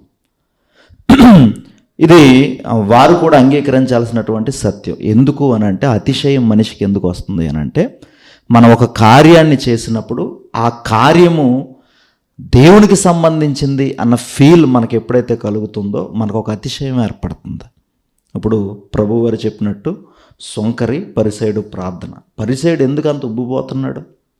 వాడు ఎన్నో కార్యాలు చేసేసాడు. ఉపవాసం ఉన్నాను అంటున్నాడు, దశంభాగం ఇస్తున్నాను అంటున్నాడు, పక్కోడికి హాని చేయట్లేదు అంటున్నాడు. ఎందుకంత ఎక్కువగా ఫీల్ అవుతున్నాడు, అతిశయపడుతున్నాడు అంటే సైకాలజీ అది. వాడు చేసిన కార్యాలు వాడిని ఏం చేస్తున్నాయి అని అంటే నేను ఏదో గొప్ప కార్యం చేసేసాను అన్నట్టుగా ఉప్పొంగేలా చేస్తున్నా ఆలోచనలు. ఈరోజు అదే ఆలోచన విధానం లెంటు పాటించే వాళ్ళు ఎక్కువ మంది, మెజారిటీ సుమారు ఒక 90% పీపుల్ ఇదే భావంలో బ్రతుకుతున్నారు. లెంటు పాటించేవాళ్ళు వాళ్ళు వేటిని శ్రమలు అనుకుంటున్నారు అని అంటే వీటినే శ్రమలు అనుకుంటున్నారు. అకార్డింగ్ టు బైబిల్ మనం ఆలోచించినప్పుడు ఒక మాట బైబిల్లో మనకు కనబడుతుంది. ఫిలిప్పీ పత్రిక 1వ అధ్యాయము 30వ వచనంలో పౌలు భక్తుడు మాట్లాడుతూ ఒక మాట చెప్తారు ఆయన. ఫిలిప్పీ పత్రిక 1వ అధ్యాయము 30వ వచనంలో క్రీస్తునందు విశ్వాసం ఉంచుట మాత్రమే కాకుండా ఆయన పక్షమున శ్రమపడుటయు ఆయన పక్షమున మనకి అనుగ్రహింపబడును. చూడడు, శ్రమను కూడా ఏమని చెప్తున్నాడు? అనుగ్రహింపబడిందట శ్రమ. ఏదో ఒక వరంగా శ్రమనిచ్చినట్టు చెప్తున్నాడు మనకి. అంటే ఇక్కడ చాలా క్లారిటీగా పౌలు భక్తుడు మాట్లాడుతున్నాడు. మనం పడే శ్రమట ఎవరి పక్షాన ఉండాలంటున్నాడు? క్రీస్తు పక్షాన మన శ్రమ ఉండాలి. ఇప్పుడు మనం జోళ్ళు తీసేస్తున్నాం, అది క్రీస్తు పక్షాన. ఇప్పుడు మనం నేల మీద పడుకుంటున్నాం, అది క్రీస్తు పక్షాన. ఇప్పుడు మనం శుభకార్యాలకు వెళ్ళడం మానేస్తున్నాం, అది క్రీస్తు పక్షాన. లేకపోతే బలమైన ఆహార పదార్థాలు తినడం మానేస్తున్నావు, అది క్రీస్తు పక్షాన. దేని పక్షాన నువ్వు శ్రమ పడుతున్నావు? నీ శ్రమ ఎవరి పక్షాన ఉంది? ఆచారం పక్షాన ఉందా నీ శ్రమ? క్రీస్తు పక్షాన ఉందా నీ శ్రమ? నువ్వు ఆలోచించుకోవాలి. అది ఈరోజు దాన్ని చేసేసి 40 రోజుల తర్వాత నేను ఏదో గొప్ప కార్యం చేసేసాను అన్నట్టుగా ఇక మరలా బలాదూరు తిరిగి ఊరంతా మరలా 40 దినాలు వెయిట్ చేసి ఒక ఇస్లాం సోదరుడు రంజాన్ నెలలో పాపాలన్నీ పోగొట్టుకున్నట్టుగా వారి భావంలో మనం మరలా 40 దినాలు చేసేసి ఈరోజు దీనికి ఉన్నటువంటి కార్యక్రమాలను మనం చూస్తే ఒక సహోదరుడు అంటున్నాడు నాతో, ఏమని అంటున్నాడంటే లెంటు పాటించడం వల్ల నాకు ఉద్యోగం వచ్చిందన్నా అంటున్నాడు. వాళ్ళు ఎంత దాన్ని అతిశయం ఫీల్ అవుతున్నారు చూడు. లెంటు పాటించడం వలన నాకు ఆశీర్వాదం కలిగిందన్నా, నాకు ఉద్యోగం వచ్చిందన్నా, లెంటు పాటించడం వలన నేను పరీక్షల్లో గొప్ప శాతం, ఎందుకంటే ఇది ఎగ్జామ్ టైం కదా, లెంటు పాటించడం వలన పరీక్షల్లో నేను గొప్పగా పాస్ అయ్యానన్నా. వాళ్ళు ఎంత అతిశయపడుతున్నారు అని అంటే వీటిని మానేయడం వలన నువ్వు ఆశీర్వదించబడ్డావా? వీటిని మానేయడం వలన అది నీకు ఆశీర్వాదకరంగా మారింది అని అంటే దీంట్లో నువ్వు క్రీస్తు పక్షాన శ్రమపడిన భావం, ఉద్దేశం ఎక్కడ కనబడుతుంది అసలు? ఒక అన్యుడు మానేసినట్టుగా లేదు, ఒక అన్యాచారం చేసినట్టుగా లేదు ఇది ఆలోచిస్తుంటే. అందుకే క్రీస్తు పక్షాన శ్రమ పడాలి, అది ప్రతి క్రైస్తవుడికి ఇవ్వబడింది. ఇప్పుడు క్రీస్తు పక్షాన అంటే క్రీస్తు కొరకు, పక్షాన అంటే కొరకు, క్రీస్తు కొరకు శ్రమ పడ్డం నీకు అనుగ్రహింపబడింది. ఇప్పుడు నువ్వు జోడు విధులేస్తున్నావు అని అంటే క్రీస్తు కొరక, నీ కొరక. ఒక రకంగా చెప్పాలంటే జోడులు తినడం శ్రమ కాదు, ఒక రకంగా చెప్పాలంటే అది ఆరోగ్యమే. మనం శుభకార్యాలకు వెళ్ళకపోవడం అది శ్రమ ఏం కాదు. నన్ను అడిగితే శుభకార్యాలకు వెళ్ళక 1000-2000 చదివించుకోండి కానీ ఇంటి దగ్గర ఉన్న జేబు జిల్లు పడదు, అది కూడా మనకు మంచిదే. నేల మీద పడుకోవడం కూడా హెల్తే, అదేం శ్రమ ఏం కాదు. ఒక రకంగా చెప్పాలి అంటే శ్రమ పడిపోతున్నాము అన్నట్టుగా మేలే చేసుకుంటున్నాం మనకు మనం. మరి క్రీస్తు కొరకు శ్రమ పడ్డము అని అంటే ఆయన కూడా భోజనం చేయడం మానేశాడు. ఏమన్నాడు ఆయన? మీకు తెలియని ఆహారము నాకున్నది అన్నాడు ఆయన. క్రీస్తు కొరకు అని అంటే నువ్వు భోజనం చేయడం మానేయడం కాదు, భోజనం లేని వారికి భోజనం పెట్టడం క్రీస్తు కొరకు శ్రమ పడ్డం అంటే. నువ్వు జోడులు లేకుండా తిరగడం కాదు, జోడు లేని వాళ్ళు అనేక మంది ఉన్నారు ఈరోజు, వారికి జోడుకునేవాడు క్రీస్తు కొరకు శ్రమ పడ్డం అంటే. సారాంశం, వాక్యం చెబుతున్నటువంటి సారాంశం. నువ్వు నేల మీద పడుకోవడం కాదు. ఎంతోమంది బయట రోడ్ల మీద, ఫుట్పాత్ల మీద పడుకుంటున్నారు నేల మీద. వారికి నువ్వు ఆశ్రయం ఇవ్వడం, వారికి ఒక దుప్పటి కొనివ్వడం, వారికి ఒక సరైనటువంటి విలువను, వారికి ఒక సరైన వసతిని ఏర్పాటు చేయడం ఒక క్రైస్తవుడిగా. నువ్వు తిండి మానేయడం కాదు, తిండి లేని వారికి పెట్టడం, తిండి పెట్టడం. ప్రభువు చేసినవి ఇవన్నీ. నువ్వు శుభకార్యానికి వెళ్ళకపోవడం కాదు, ఆయన శుభకార్యానికి వెళ్ళి ఏం చేశారు? ఏది లోటు ఉందో కానా విందులో దానిని పూర్తి చేశారు ఆయన. నిన్ను మానేమని ఆయన చెప్పలేదు. ఆయన ఏం చెప్తున్నారు? నువ్వు వెళ్ళిన చోట ఏది లోటు ఉందో దాన్ని నువ్వు భర్తీ చేయి. అది శ్రమ. ఎందుకంటే నీ జేబు చిల్లు పడుద్ది. నువ్వు అక్కడ ఎవరికైతే అది లోటు ఉందో అది నువ్వు చేయడం వల్ల నీ జేబు చిల్లు పడుద్ది. నీ కష్టం అక్కడ వెచ్చేస్తున్నావు, నీకు అప్పుడు శ్రమ వస్తుంది. 10 మందికి నువ్వు సహాయకుడిగా ఉన్నావు, నువ్వు శ్రమ పడుతున్నావు. క్రీస్తు కొరకు శ్రమ అంటే అది. ఈరోజు దీన్ని విడిచిపెట్టేసాం మనం. పైకి మాత్రం భక్తి కలగవారుగా తయారవుతున్నాం, దానిలో శక్తిని ఆశ్రయించట్లేదు. అంత్యదినాల్లో ఏమైపోతుంది అని అంటే దేవుని కన్నా ఎక్కువ సుఖాన్ని కోరుకున్న వారుగా మనం మారిపోతాము అని చెప్తున్నాడు. కాబట్టి ఈ ఆచారాల పేరుతో శ్రమ అన్నదాన్ని దుష్టుడు మనకు ఎలా నేర్పేశాడు అని అంటే ఇదే శ్రమ అంటున్నాడు. ఈ శ్రమలు మనం ఎలాగా పాటిస్తున్నాం కాబట్టి ఖచ్చితంగా ప్రభు వస్తే మా సంఘమే ఎత్తబడుతుంది అన్న ఒక భయంకరమైనటువంటి దుష్టుడు కళ్ళకు కప్పినటువంటి మనోనేత్రాలు మూయబడిన వారుగా ఈరోజు చాలామంది క్రైస్తవులు వీటిలో పడి మగ్గిపోతున్నారు. కనుక శ్రమ అంటే అది కాదు. అకార్డింగ్ టు బైబిల్ మనం ఆలోచించగలిగితే క్రీస్తు కొరకు, వాక్యము కొరకు, సువార్త కొరకు అది చెప్పిన పరిధిలో కష్టపడ్డం. అలా పౌలు గారు అంటారు, ఏమని మాట్లాడతాడు? సద్భక్తితో బ్రతుకను ఉద్దేశించు వారందరూ శ్రమలు వస్తాయి, హింస పొందుతురు అన్నాడు. నువ్వు భక్తిగా బ్రతుకు, అప్పుడు శ్రమ వస్తుంది. ఉదాహరణకి అబద్ధాలు ఆడకూడదు. అబద్ధాలు ఆడకుండా ఒక రోజు బ్రతుకు, ఎంత శ్రమలు వస్తాయి. భార్యాభర్తలకి గొడవలు వచ్చేస్తాయి అబద్ధాలు ఆడకపోతే. యజమానికి కింద పనిచేసేవాడికి గొడవలు వచ్చేస్తాయి. పక్కన సొసైటీకి వీడికి. అబద్ధం ఆడకుండా బ్రతికితే బోల్డ్ శ్రమలు. ఒక్క ఆజ్ఞను మనం పాటిస్తే.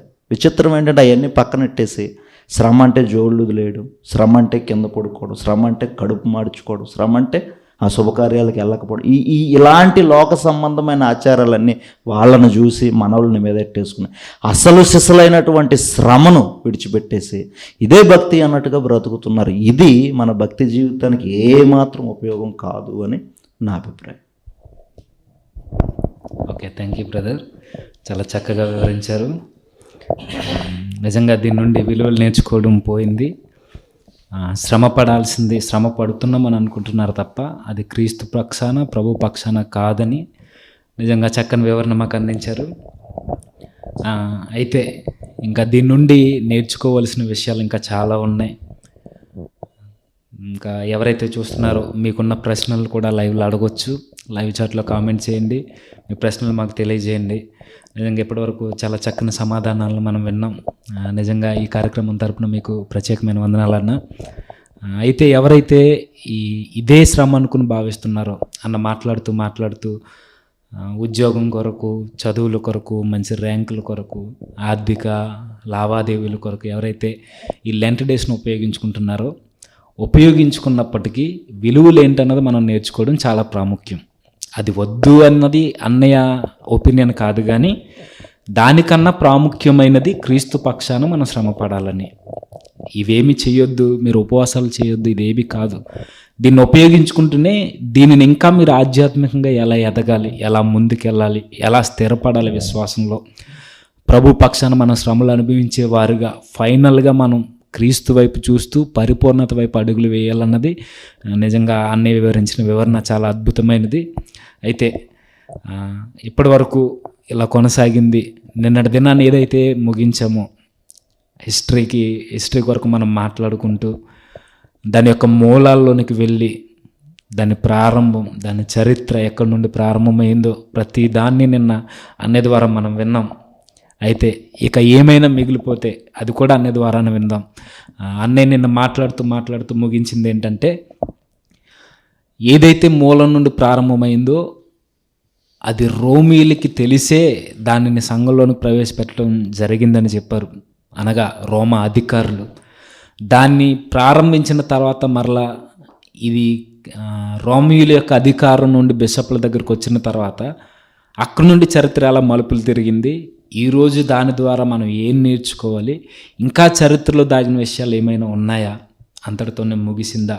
నేను మాట్లాడుతూ దీనికి ప్రకటన గ్రంథానికి కూడా కొన్ని లింక్స్ ఉన్నాయని కూడా అన్న మాట్లాడారు. ఇంకా చరిత్రలో మిగిలిపోయిన విషయాలు కానీ ఇంకా మేము నేర్చుకోవాల్సినవి, తెలుసుకోవాల్సినవి, దీనికి పరిపూర్ణమైన వివరణ మాకు కావాలని మేము ఆశపడుతున్నాం అన్నయ్య. దయచేసి మీ ద్వారా మేము వినాలనుకుంటున్నాం. ఈ సమయాన్ని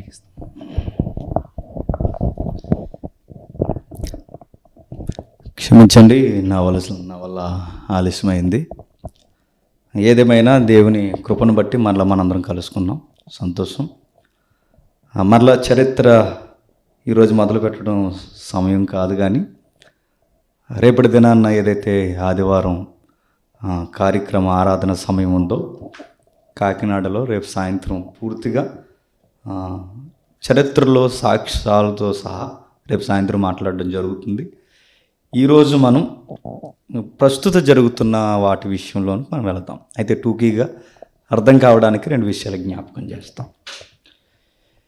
లెంట్ అనే పదం మంద కాదు, లెంటిన్ అనే ఓడి నుండి వచ్చిందని నేను చూసామ్మా. ఇది వసంతకాలానికి సంబంధించిన పదం. ఇది వసంతకాలాన్ని ఎందుకు తీసుకున్నారంటే దానికి మూలం కూడా మనం చూసాం, తమ్మూజు దేవుడి నుంచి.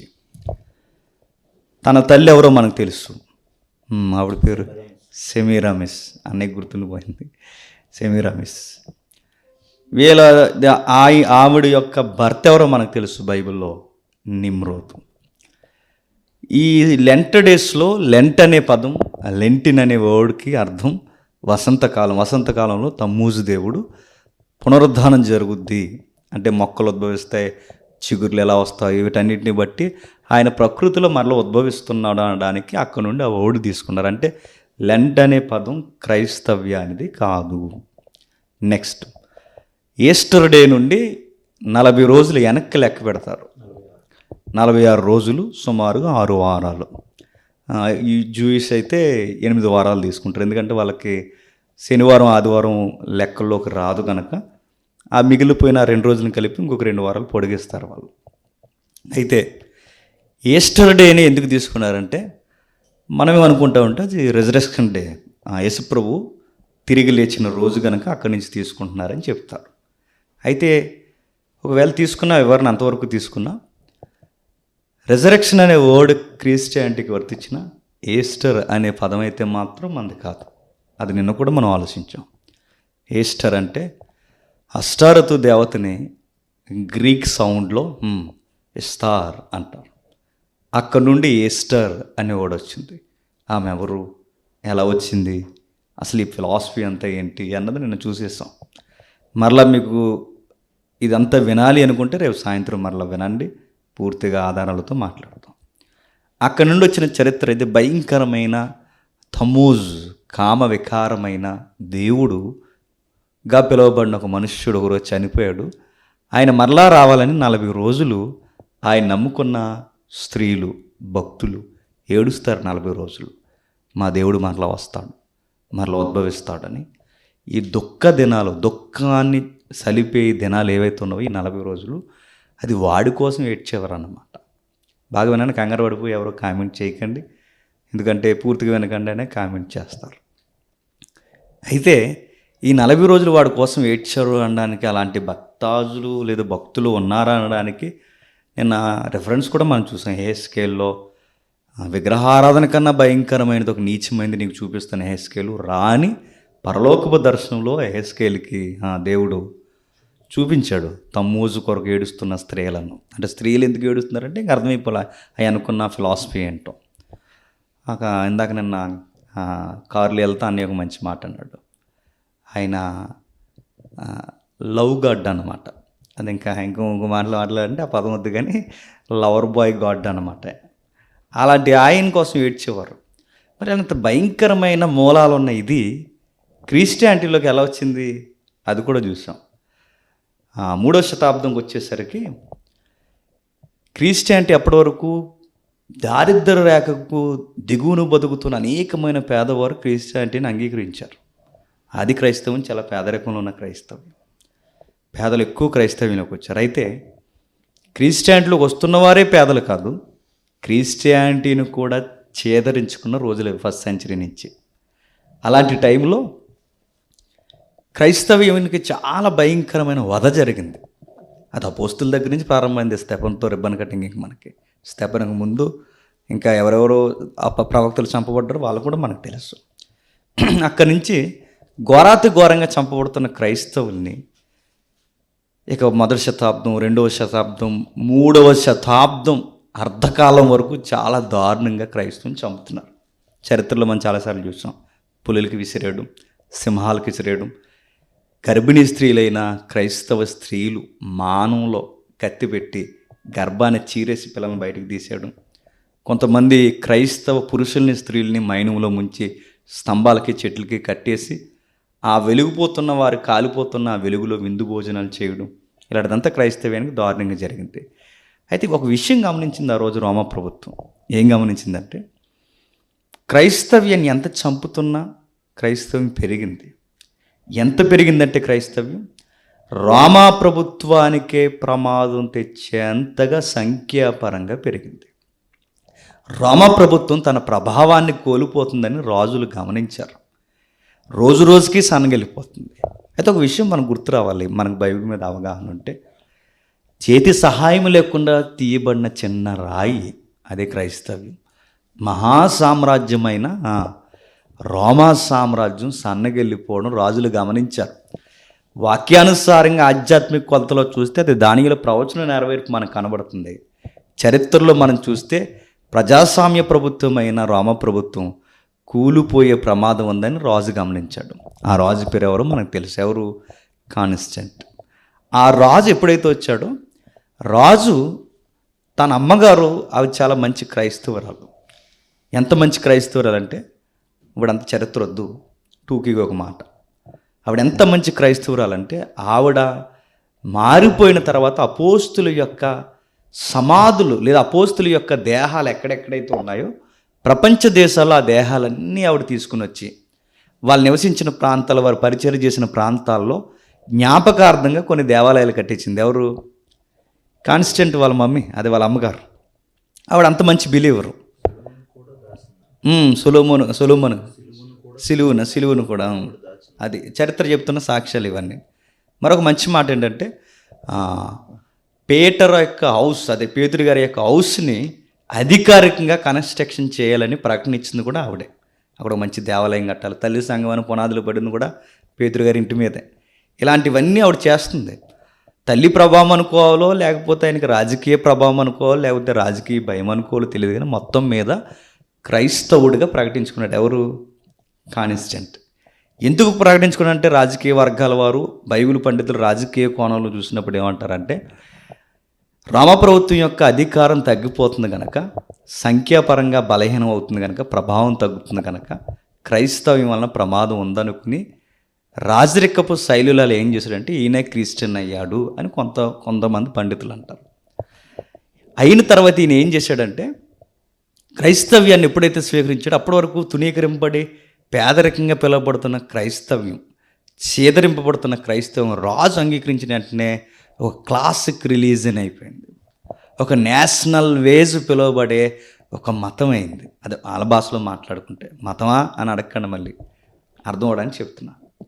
ఎప్పుడైతే రాజులు వచ్చారో, రాజు వచ్చిన తర్వాత రాజు క్రైస్తవులను ఆహ్వానించాడు. ఇదిగో ఈ రోజు నుంచి కొన్ని హామీలు మీకు ఇస్తున్నాను. హామీలు ఏంటంటే, మీ మీద ఎవరు కూడా ఇక చెయ్య వేయరు, మిమ్మల్ని ఎవరు ఏమీ అనరు, ఎవరు ఏమనడానికి కూడా సరిపోరు, నేను కూడా క్రైస్తవుడిని అన్నాడు. ఎప్పుడైతే అన్నాడో క్రైస్తవ్యానికి క్లాసిక్ లుక్ వచ్చింది. అప్పుడు ఎప్పుడైతే వీళ్ళు ఉన్నారు కదా, హెల్డర్స్, సంఘానికి అప్పటికి హెల్డర్స్ పిలువబడుతున్న పెద్దలు ఎవరైతే ఉన్నారో, బిషప్స్, ఆర్చ్ బిషప్స్ ఎవరైతే ఉన్నారో, వీళ్ళందరినీ పిలుచుకొచ్చి వాళ్ళందరికీ పదవులు ఇచ్చి సింహాసనాల మీద కూర్చోబెట్టాడు. ఎవరు? కాన్స్టెంట్. అలా కూర్చోబెట్టిన తర్వాత క్రైస్తవ్యం రాజకీయ పొత్తులు పెట్టుకోవడం నేర్చుకుంది. రాజకీయం క్రైస్తవంలోకి రావడం వలన అక్కడ కల్ట్ అవ్వడం జరిగింది. ఎట్లా కల్ట్ అంటే, ఏ మూలాలైతే నిమ్రోదు, తమ్మూజు, సెమీరా, ఈ ట్రినిటీ, ఈ మూలాలు, ఈస్టర్, ఈ 40 days ఏవైతే ఉన్నావో, ఈ శ్రమ దినాలు, వసంతకాలపు దినాలు, అక్కడ వరకు వస్తున్న ఒక్కసారి 3వ శతాబ్దంకి వచ్చేసరికి ఈ రాజు వలన క్రైస్తవంలోనికి జాగ్రత్తగా ఇంక్లూడ్ అయింది. ఎందుకంటే అప్పటికి ఆ ప్రాక్టీస్లో ఆరితేరిపోయారు. ఎవరు? రోమీలు ఈ దేవుణ్ణి ఏమని పిలుచుకునేవారు మనం చూసాం. మనం పార్చున అని పిలిచేవారు. పార్చున అనగానే మీకు గుర్తుండడానికి నేను ఒక బండ గుర్తు కూడా అన్నాను, పార్చునర్ అన్నా. మీరు కావాలంటే గమనించండి, ఎక్కువ బైకులకి బండ్లకి పెట్టే పేర్లు ఏ పేర్లు పెడతారు చెప్పనా? దేవతల పేర్లు పెడతారు. జూపిటర్, ఫార్చునర్, ఎర్క్లెస్, ఇవన్నీ చూసారు, ఇవన్నీ పెద్ద పెద్ద క్లాసిక్ పేర్లు అనుకోండి. అవన్నీ మధ్యాసియాలో గ్రీకులు దగ్గర ఉన్న దేవీ దేవతల పేర్లు ఇవన్నీ. అలాగే ఈ పార్చునాని ఆరాధించేవారు. రోమిలు అప్పటికే దీన్ని ఆరాధిస్తున్నారు కనుక అప్పటికి రాజులు కూడా అందులో ఉన్నవారు కనుక, ఎవరో చక్రవర్తులు ఎప్పుడైతే ఆరాధించారో వీళ్ళు ఆరాధించిన తర్వాత ఈ పెద్దలతో మాట్లాడి ఆ పెద్దల్లో నుంచి బాగా గుర్తుపెట్టుకోండి, నమ్మకమైతే నమ్మాడు కానీ అలవాట్లు మాత్రం అలాగే ఉంచారు. ఆ అలవాట్లలోకి క్రైస్తవ్యాన్ని తీసుకొచ్చేసారు. అలా తీసుకొచ్చిన తర్వాత వీళ్ళు ఏం చేశారంటే, రాజుగారు ఇంకెక్కడి నుంచి మీకు చర్చిలు లేవు, మీరు ఆ ఇంట ఏంటో కూడుకోవడం కాదు, ఇదిగో మా దేవాలయాలే మీ చర్చిలు అన్నాడు. మా దేవాలయం మీరు చర్చిలు అనగానే ఆ దేవాలయాల్లో ఉండే దేవతలు ఎవరో మనకు తెలుసు, ఆమె ఎవరో తెలుసు, ఆమె చేతుల్లో ఉన్న బిడ్డ ఎవరో మనకు తెలుసు. కానీ ఏమైందంటే ఆ బొమ్మని, ఆ చేతుల్లో ఉన్న ఆ బాబునే మీరేమనుకుంటారంటే, ఆ బాబుని యేసుక్రీస్తు అనుకోండి, ఆ తల్లిని చెప్పండి మరి అనుకోండి అని దాన్ని కల్ట్ చేసేసారు. అక్కడి నుంచి క్రైస్తవ్యంలోనికి ఈ లెంటిన్ అనే ఓడింగ్ క్రైస్తవ్యంలోకి వచ్చింది. అయితే మరొక పదం, అప్పటికే అడపా తడప క్రైస్తవ్యానికి ఉపవాసాలు చేసే అలవాటు ఉంది. 4 రోజులు ఉపవాసం ఉంది, 4 గంటల ఉపవాసం ఉంది, అలాగే సుదీర్ఘమైన ఉపవాస వ్రతంలా చేసే ఉపవాసాలు ఉన్నాయి. ఇవన్నీ ఉన్నప్పుడు రాజు ఏమన్నాడంటే, అప్పటికి బ్యాక్గ్రౌండ్ ఉందిగా, ఇది మీరు చెయ్యండి అన్నప్పుడు వీళ్ళు ఏం చేశారంటే, ఆల్రెడీ ఇలా పాటిస్తున్న ఉపవాసాలు అర్థం లేని ఒక 4 గంటలు లేని ఒక ఉపవాసం, దీని అంతటిని ఒక తాటి మీద తీసుకురాలని రాజుగారికి ఒక లెటర్ రాశారు. మమ్మల్ని అందరినీ ఒక తాటి మీద ఒకే పట్టికలో మేము అంత ఉపవాసం చేయాలి అని ఎప్పుడైతే రాశారో దాన్ని అధికారికంగా 325లో ఇదిగో 40 రోజులు క్రైస్తవులైన మీరందరూ ఉపవాసం పాటించాలి అని అధికారిక ప్రకటన రావడం జరిగింది. ఇది చరిత్ర. ఒకవేళ టూకీగా మనం మాట్లాడుకుంటే అప్పటి నుంచి క్రైస్తవంలోనికి ఇది రావడం జరిగింది. ఇప్పుడు మనకి డౌట్ రావచ్చు, మరి అలాంటి మూలమైన అది ఎందుకు మనం పాటించాలి? మూలమైతే చాలా ప్రమాదకరంగా ఉంది. ఎక్కడ? ఆ నిమ్రోదు దగ్గర నుంచి అంత ప్రమాదంగా ఉన్నది, మరి ఎందుకు మనం పాటించాలి? మరి ఆ పెద్దలు రాజకీయ ఒత్తిళ్ళ వలన వాళ్ళు తీసుకొచ్చేశారు. తీసుకొచ్చిన దాన్ని మనం ఎందుకు పాటించాలంటే, ఎందుకు పాటించాలన్న ప్రశ్న ఆ రోజు మీకు నాకే కాదు వాళ్ళకు కూడా వచ్చింది. ఎవరికి? పెద్దలకి. ఎప్పుడు వచ్చిందంటే 519 వాటికన్ సెకండ్ కౌన్సిల్లో జరిగింది. 519 వాటికన్ కౌన్సిల్ జరిగింది. అప్పుడు జరిగినప్పుడు పెద్దలు నిర్ణయించుకున్నారు, అరే ఇలా జరిగింది ఏంటి అని. కానీ విషయం ఏంటంటే, అప్పటికే 3వ శతాబ్దం నుంచి 5వ శతాబ్దం అంటే 2 శతాబ్దాలు అంటే 200 సంవత్సరాలు క్రైస్తవ్యం అలవాటు పడిపోయింది. దేనికి? ఈ లెంట్ డేస్కి. ఇప్పుడు సడన్గా మార్చేయాలంటే కష్టం. ఉన్నదాన్ని ఇక వద్దు అనే కన్నా ఉన్నదాన్ని ప్రక్షాళన చేస్తే మంచిదని ప్రక్షాళన చేయడానికి కొన్ని వాల్యూస్ని ఆ 40 డేస్లోకి తీసుకొచ్చారు. ఆ ప్రక్షాళన జరగాలంటే వాల్యూస్ కావాలి. ఆ వాల్యూస్ ఏ వాల్యూస్? బైబిల్లో ఉన్న వాల్యూస్ తీసుకురావాలి. బైబిల్లో ఉన్న వాల్యూస్ ఏంటో మనకు తెలుసు. ప్రార్థన, పశ్చాత్తాపం, త్యాగము, మంచి పనులు చేయడం. ఇవి ఎప్పుడైతే ఈ 40 డేస్ మనం ఒక వ్యక్తికి అలవాటు చేసామో, బాప్తీసం లేనివాడు పశ్చాత్తాపడడం ఏంటి 40 రోజులు నేర్పించాలి. ప్రార్థన చేయడం రాని వారికి 40 రోజుల్లో ప్రార్థన చేయడం నేర్పించాలి. నెక్స్ట్ ఇవ్వడం రాని వారికి ఇవ్వడం ఎలాగో నేర్పించాలి. మంచిగా బతుకుతూ మంచి పనులు చేయడం అంటే ఎలాగో ఈ 40 రోజులు నేర్పించాలి. వీళ్ళందరినీ దేవునికి 40 రోజులు దగ్గరికి మనం చేయాలని పెద్దలందరూ నిర్ణయించుకున్నారు. అప్పుడు మరి రాజుగారు ఏమనలేదంటే, ఏమనడానికి అప్పుడు రాజుల ప్రభావం తగ్గిపోయింది. ఎందుకంటే కాన్స్టెంట్ తర్వాత రాజు పాలన ప్రభావం తగ్గిపోయింది, పోపుల ప్రభావం ఎక్కువైపోయింది. అంటే పోపే మత పెద్ద, పోపే ప్రజా పెద్ద, ఇంకా అలా అయిపోయాడు కనుక వాళ్ళు తీసుకున్న నిర్ణయాలకి కొంచెం వెయిట్ ఎక్కువ ఉంది. అప్పుడు అలాంటి వెయిట్లో వీళ్ళు తీసుకున్న నిర్ణయాలు ఏంటంటే ప్రార్థన, పశ్చాత్తాపం, త్యాగము, మంచి పనులు, ఇవన్నీ మనం తీసుకుని బాప్తీసానికి పిలుపునివ్వాలి అని ఒక మంచి పద్ధతిని తీసుకొచ్చారు. అయితే విషయం మరి ఈ మధ్యలో 40 రోజులు వాక్యానుసారమే బైబిల్లో పాటించారు అని కొంతమంది చెప్తుంటారు. ఎక్కడ పాటించారని మనం అడిగితే వాళ్ళు చెప్పే కొంచెం అమాయకమని అనకూడదు. వాళ్ళు చెప్పే మాటలు ఏంటంటే, మేము పాటించడానికి కారణం ఏంటంటే, నోవహు కాలంలో 40 రోజుల వారు వాళ్ళు చెప్పండి ఉపవాసం ఉన్నారు అంటే ప్రార్థనలో ఉన్నారు అంటారు. నెక్స్ట్ ఇంకెవరు ఉన్నారని అడిగితే వాళ్ళు అంటారు మోజెస్ ఉన్నాడు అంటారు. ఇంకెవరు ఉన్నారని అడిగితే అరణ్యంలో చెప్పండి ఇశ్రాయేల్ ఉన్నారంటారు. ఇశ్రాయేల్కి 40 రోజులే, మాట వెనుక 40 సంవత్సరాలు అయింది, రోజుకు 1 సంవత్సరం పెరిగి. నెక్స్ట్ ఇంకెవరు ఉన్నారంటే ఏలియా ఉన్నారంటారు. ఇంకెవరు ఉన్నారంటే ద లార్డ్ మెస్సయ్య యేసుక్రీస్తు కూడా ఉన్నాడంటారు. ఇవన్నీ మనం చూస్తున్నప్పుడు మీకు ఏం తెలియదని మనం ఎటకారం చేసే కన్నా అసలు అది ఏంటో మనం చెబితే బహుశా వినేవారు కొందరైనా ఉంటారు. మీకు ప్రశ్న రావచ్చు, మీరు చేయమని చెప్తున్నారా చేయొద్దని చెప్తున్నారా? చేసేవారిని అర్థవంతంగా చేయమంటున్నాం, చెయ్యని వారిని చెయ్యమని ఏం మేము చెప్పట్లేదు. నెక్స్ట్, చెయ్యని వారిని చేస్తున్న వారిని ఎటకారం చేయొద్దని చెప్తున్నాం. ఎందుకంటే చేస్తున్న వారు ఎవరైతే ఉన్నారో ఇలా చేస్తే మీరు ధన్యులు. అది 40 రోజులే కాదు, ఆ 40 రోజులు మీకు అలవాటైన తర్వాత మీ లైఫ్ లాంగ్ మీకు జర్నీ చేయడానికి అదొక ఆహ్వాన పత్రిక అవుద్ది 40 రోజులు. కాబట్టి అది ఒక మంచి ఈవెంట్, అది దాన్ని నిర్లక్ష్యం చేయొద్దు. మూలాలు అయితే ఎలా ఉన్నాయి, ఆ మూలాలు ఇవేమి మనం చేయొద్దు. ఎందుకంటే పెద్దలే పశ్చాత్తాపడ్డారు, ఆ తర్వాత క్రైస్తవానికి వచ్చింది. కానీ తిరిగి ఏవైతే విలువలు ఉన్నాయో ఆ విలువలన్నీ పక్కకు దోచేశారు. అవసరం లేని కొన్ని గాలి మాటలు తెచ్చుకుని ఏం చేస్తారయ్యా అంటే సీరియస్గా క్రైస్తవులను పిలుచుకునే మా డిపార్ట్మెంట్లో కూడా కొంతమంది ఏం చేస్తారు చెప్పిన, ఒరే ఈ 40 రోజులు మేము డ్రింక్ చేయమురా అంటారు సీరియస్గా. డ్రింక్ అంటే ఏంటి? థమ్సప్ కాదు, ఏంటి చెప్పండి, వైన్ ఎందుకు చేయరు సార్ అని అడిగితే వాళ్ళు అడుగుతారు, నేను అడగను, వాళ్ళు అడిగితే చెప్తారు. ఏమని అడుగుతారంటే ఎందుకు చేయరంటే ఇప్పుడు మాకు లెంట డేస్ రా అంటారు. రంజాన్ చేస్తున్నారు రంజాన్ లాగా చెప్పండి, బయట ఏదో రథాలు జరుగుతున్నారు రథాలలాగా, కార్తీక మాసం లాగా. క్రైస్తవం దీన్ని ఎలా చూస్తుందంటే చెప్పండి, ఇది ఒక రథ కార్యక్రమం, ఇది మనకు ఒక టైం అన్నట్టు చూస్తున్నారు. ఇలా చాలామంది ఈ టైంలో మీరు ఎందుకు సార్ మాంసం తింటే ఇలా అంటున్నారు, ఈ టైంలో మీరు ఎందుకు పెళ్లి చేసుకోరంటే ఇదే కాల్ చూపిస్తున్నారు. అసలు ఇలా చేస్తే సరే అక్కడికి వెళ్ళి ఏం చేస్తారంటే ఏం చేయరు, ఒక పూట భోజనం మాంటారు. ఇంతగా ఇది కాదు కదా బైబిల్లో విలువలు కోరుకునేది, ఇది కాదు కదా పెద్దలు ప్రక్షాళన చేయాలనుకున్నది. అసలు ఇదే అనుకుంటే దాని ప్రక్షాళనను కూడా అనరు, దాన్ని ఎల్డర్స్ తప్పు చేసినట్టే. కాబట్టి ఇవన్నీ ఏంటి అనడానికి ఆలోచించడానికి మనం ముందుకెళ్తున్నాం. ఓకేనా, ఇంకా ముందుకెళ్దాం, ఇంకా ఆలోచించుకుంటూ ముందుకెళ్దాం.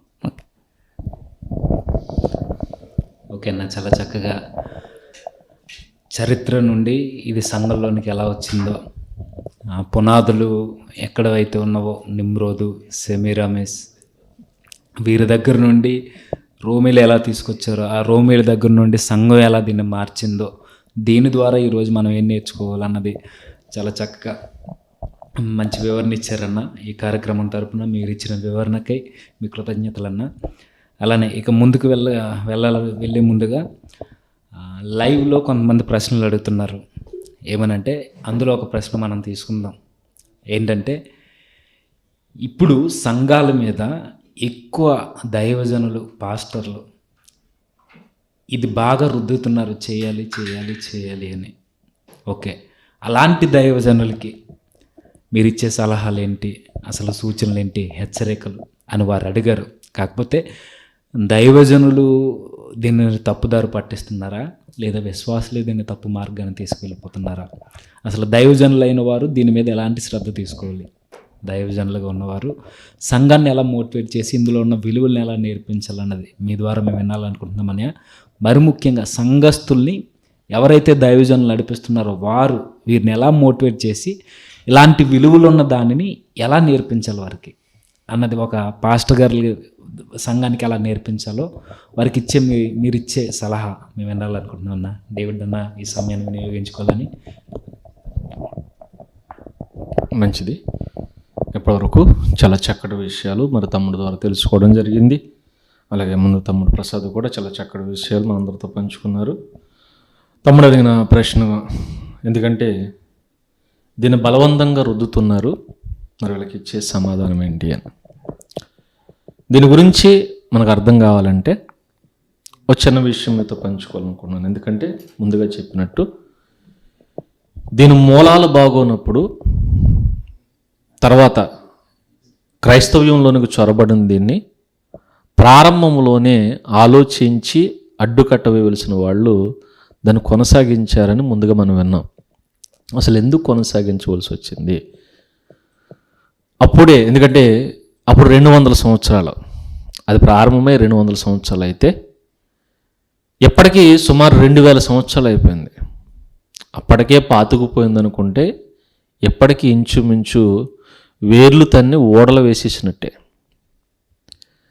ఆ సమయంలోనే దాన్ని ఆపేసి ఉంటే బాగుండు కదా, మరి ఎందుకు ఉంచేశారు అన్న ఆలోచనలు కూడా ఉంటాయి.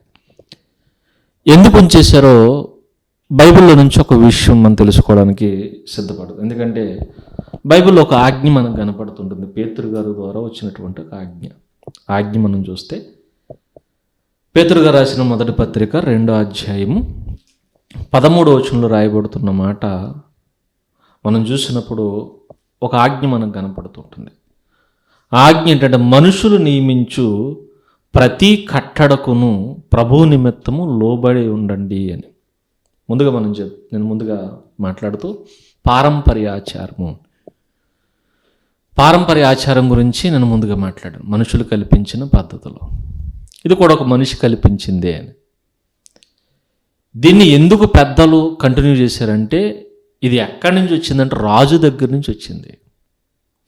రాజు గురించి చెప్పిన మాట ఏంటంటే, మనుషులు నియమించు ప్రతి కట్టడకును ప్రభువు నిమిత్తము లోబడి ఉండండి అని. అంటే ఒక ఆజ్ఞను పేతురు గారి ద్వారా నాడున్న క్రైస్తవ సమాజానికి వెళుతుంది. రాజులు ఏర్పాటు చేసినటువంటి కట్టడలకు కావచ్చు, ఆజ్ఞలకు కావచ్చు, ఖచ్చితంగా లోబడాలి అని. నా ఉద్దేశం ఏంటంటే, ఒకవేళ దీన్ని పరిగణలోకి తీసుకుని ఇక రాజు దగ్గర నుంచి ఆజ్ఞ వచ్చింది కాబట్టి దీన్ని మానేయడం కన్నా, లేకపోతే దాన్ని రద్దు చేయడం కన్నా దీన్ని మార్చడం మంచిదని వాళ్ళు ఉద్దేశించి ఉండొచ్చు అని నేను అనుకుంటున్నాను. ఇది నా అభిప్రాయం. ఎందుకంటే ఒకవేళ దీన్ని బట్టే వాళ్ళు డెసిషన్ తీసుకున్నారేమో, వాళ్ళు దీని మీద ఒకవేళ తమ్ముడు ఏమైనా వివరణిస్తే దాంతో నేను కూడా తెలుసుకోవడానికి ఇష్టపడను. అంటే నా ఒపీనియన్ చెప్తున్నాను. ఒకవేళ ఎలా ఆలోచించారేమో వాళ్ళు, ఎందుకంటే భయంకరమైన మూలాలు ఉన్న దీన్ని ఎందుకు ఆపకుండా కొనసాగించారంటే ఒకవేళ దీన్ని పరిగణలోనికి తీసుకున్నారేమో అని నేను అనుకుంటున్నాను. పరిగణలో తీసుకుని దీన్ని కొనసాగించారేమో అని. ఇక ఇప్పుడు జరుగుతున్న వాళ్ళని, చేస్తున్న వాళ్ళని, చెయ్యని వాళ్ళని మేమేమీ ఖండించడం లేదు, విమర్శించడం లేదు, తీర్పును తీర్చడం లేదు. ఎందుకు తీర్చడం లేదో ఒక విషయం చెప్తాను. రోమిలకు రాసిన పత్రికలో ఒక మాట రాయబడుతూ ఉంటుంది. ఆ మాట మీరు చూడగలిగితే 13వ అధ్యాయం, రోమిలకు రాసిన పత్రిక 14వ అధ్యాయం మొదటి వచనం నుంచి రాయబడుతున్న మాటలు మనం చూసినప్పుడు కొన్ని విషయాల గురించి అక్కడ మాట్లాడుతూ ఉంటారు. 14వ అధ్యాయము మొదటి వచనం నుంచి రాయబడుతున్న మాట. రోమిలకు రాసిన పత్రిక 14వ అధ్యాయము మొదటి వచనం, విశ్వాస విషయమై బలహీనుడైన వానిని చేర్చుకొనండి అని. చూడండి, విశ్వాస విషయమేట బలహీనుడైన వాడిని చేర్చుకొనండి, అయినను సంశయములను తీర్చుటకు వాదములు పెట్టుకోవద్దు అని చెప్తున్నాడు. వాదములు పెట్టుకొనవద్దు. అనుమానాలు ఏవైతే ఉన్నాయో ఆ అనుమానాలు తీర్చడానికి వాదాలు పెట్టుకోవాల్సిన అవసరం లేదు. ఇది కూడా వాదం కాదు. నిన్న, ఈరోజు, తమ్ముడు రేపు కూడా దీని హిస్టరీ చెప్తానన్నాడు. ఇది వాదం కాదు, దయచేసి గమనించండి. చాలా మీతో వాదం పెట్టుకోవడానికి మేమేమీ ట్రై చేయడం లేదు, దానికోసం మేము ప్రయత్నించట్లేదు. ఇది వాదం పెట్టుకోవడానికి కాదు. ఒకవేళ మీ అనుమానాలు ఉంటే, ఇంకా చెప్పాలంటే మేము కూడా కొన్ని విషయాలు, మా అనుమానాలు నిన్న ఇవాళ నివృత్తి చేసుకున్నాం ఒకరికొకరు. తమ్ముడు ద్వారా చాలా విషయాలు నేను తెలుసుకున్నాను. దాని మీద నాకున్నటువంటి అభిప్రాయాలు, నిన్నటితో ఒక అభిప్రాయానికి వచ్చాము. ఎంతో చరిత్ర ఉందా దీని మీద, దీని మూలాలు ఎలా ఉన్నాయా అని మాకు కొంచెం అర్థమైంది. ఏమో ఇంకా భవిష్యత్తు కాలంలో దేవుడు ఇంకా ఎటువైపుకి ఎంత లోతుకి తీసుకెళ్తాడో మాకు తెలియదు. కానీ మేమేం వాదాలు పెట్టుకోవడానికి మేము ట్రై చేయట్లేదు, దయచేసి ఇది గుర్తుపెట్టుకోండి. మేము ఇంకో విషయం కూడా దేవుడు ఇక్కడ చెబుతుంటాడు. ఏంటంటే, ఒకడు సమస్తమును తినవచ్చునని నమ్ముచున్నాడు, మరి ఒకడట బలహీనుడై ఉండి కూరగాయలని తినుచున్నాడు. తినువాడు తినువాన్ని తృణీకరింపకూడదు, తిననివాడు తినువానికి తీర్పు తీర్చకూడదు. యాలి అనగా దేవుడు అతన్ని చేర్చుకొనును అని రాయబడింది. తమ్ముడు ఎంత చెప్పాడు, ఒక చక్కటి విషయాన్ని లేవనెత్తి మాట్లాడు. ఎందుకంటే మేము ఎవరైతే ఉన్నామో తను మాట్లాడుతూ తమ్ముడు జేమ్స్ మాట్లాడిన మాట నేను చెబుతున్నాను. ఏంటంటే, ఎవరైతే దీన్ని చేయట్లేదో వాళ్ళు మేము చేయమనేమి ప్రోత్సహించట్లేదు, అంతే కదా, ప్రోత్సహించట్లేదు. మీరు చెయ్యండి అని మేము చెప్పట్లేదు. ఎవరైతే దీన్ని చేస్తున్నారో వాళ్ళు మేమేం కించపరచడం లేదు, విమర్శించట్లేదు, వాళ్ళతో మేము వాదాలు కూడా పెట్టుకోవట్లేదు. అదే అర్థవంతంగా ఎలా చేయాలి, ఎందుకంటే వాదం పెట్టుకోవట్లేదు.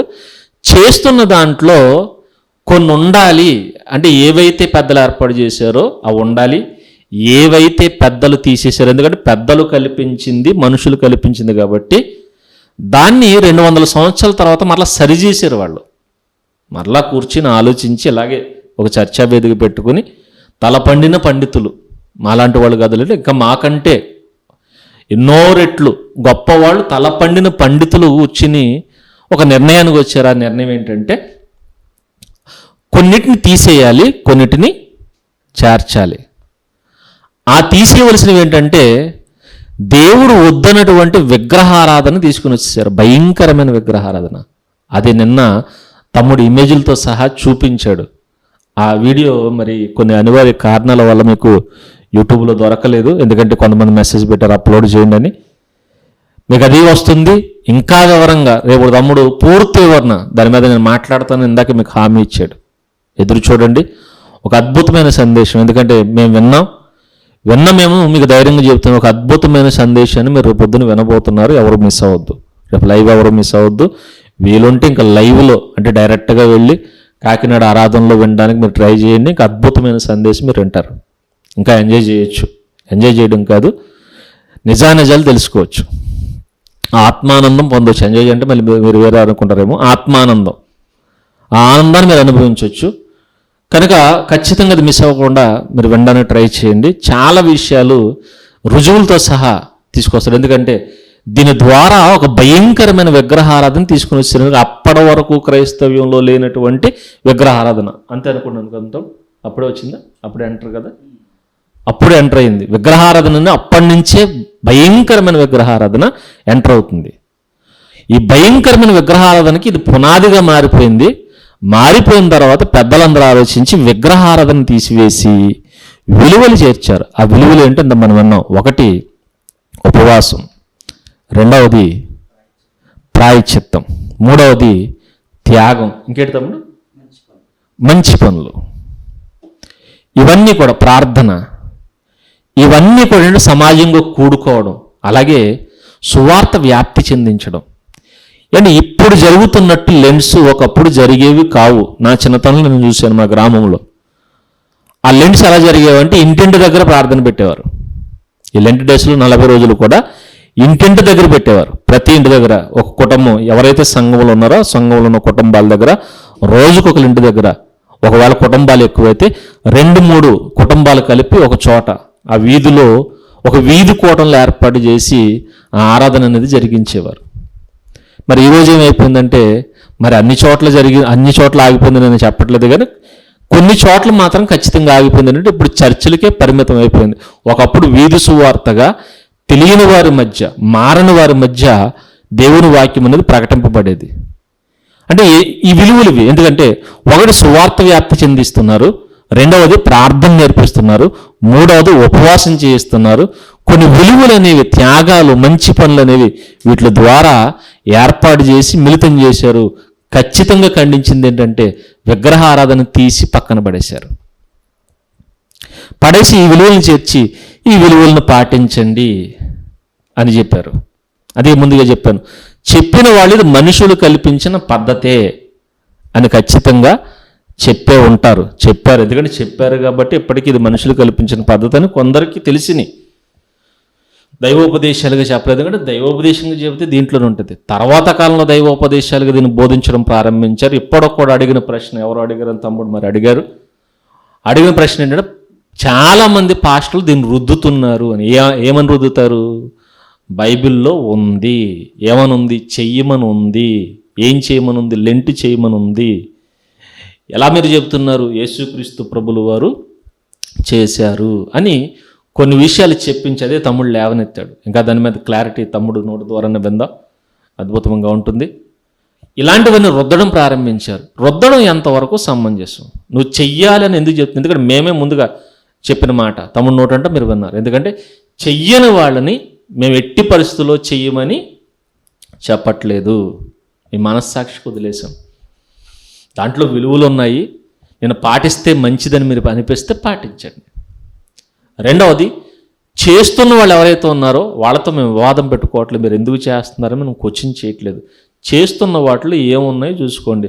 వాళ్ళ ఖండించిన విగ్రహారాధన ఉందా? అయితే మీరు ఖచ్చితంగా మానేయాలి. విగ్రహారాధన జోలికి వెళ్ళకూడదు.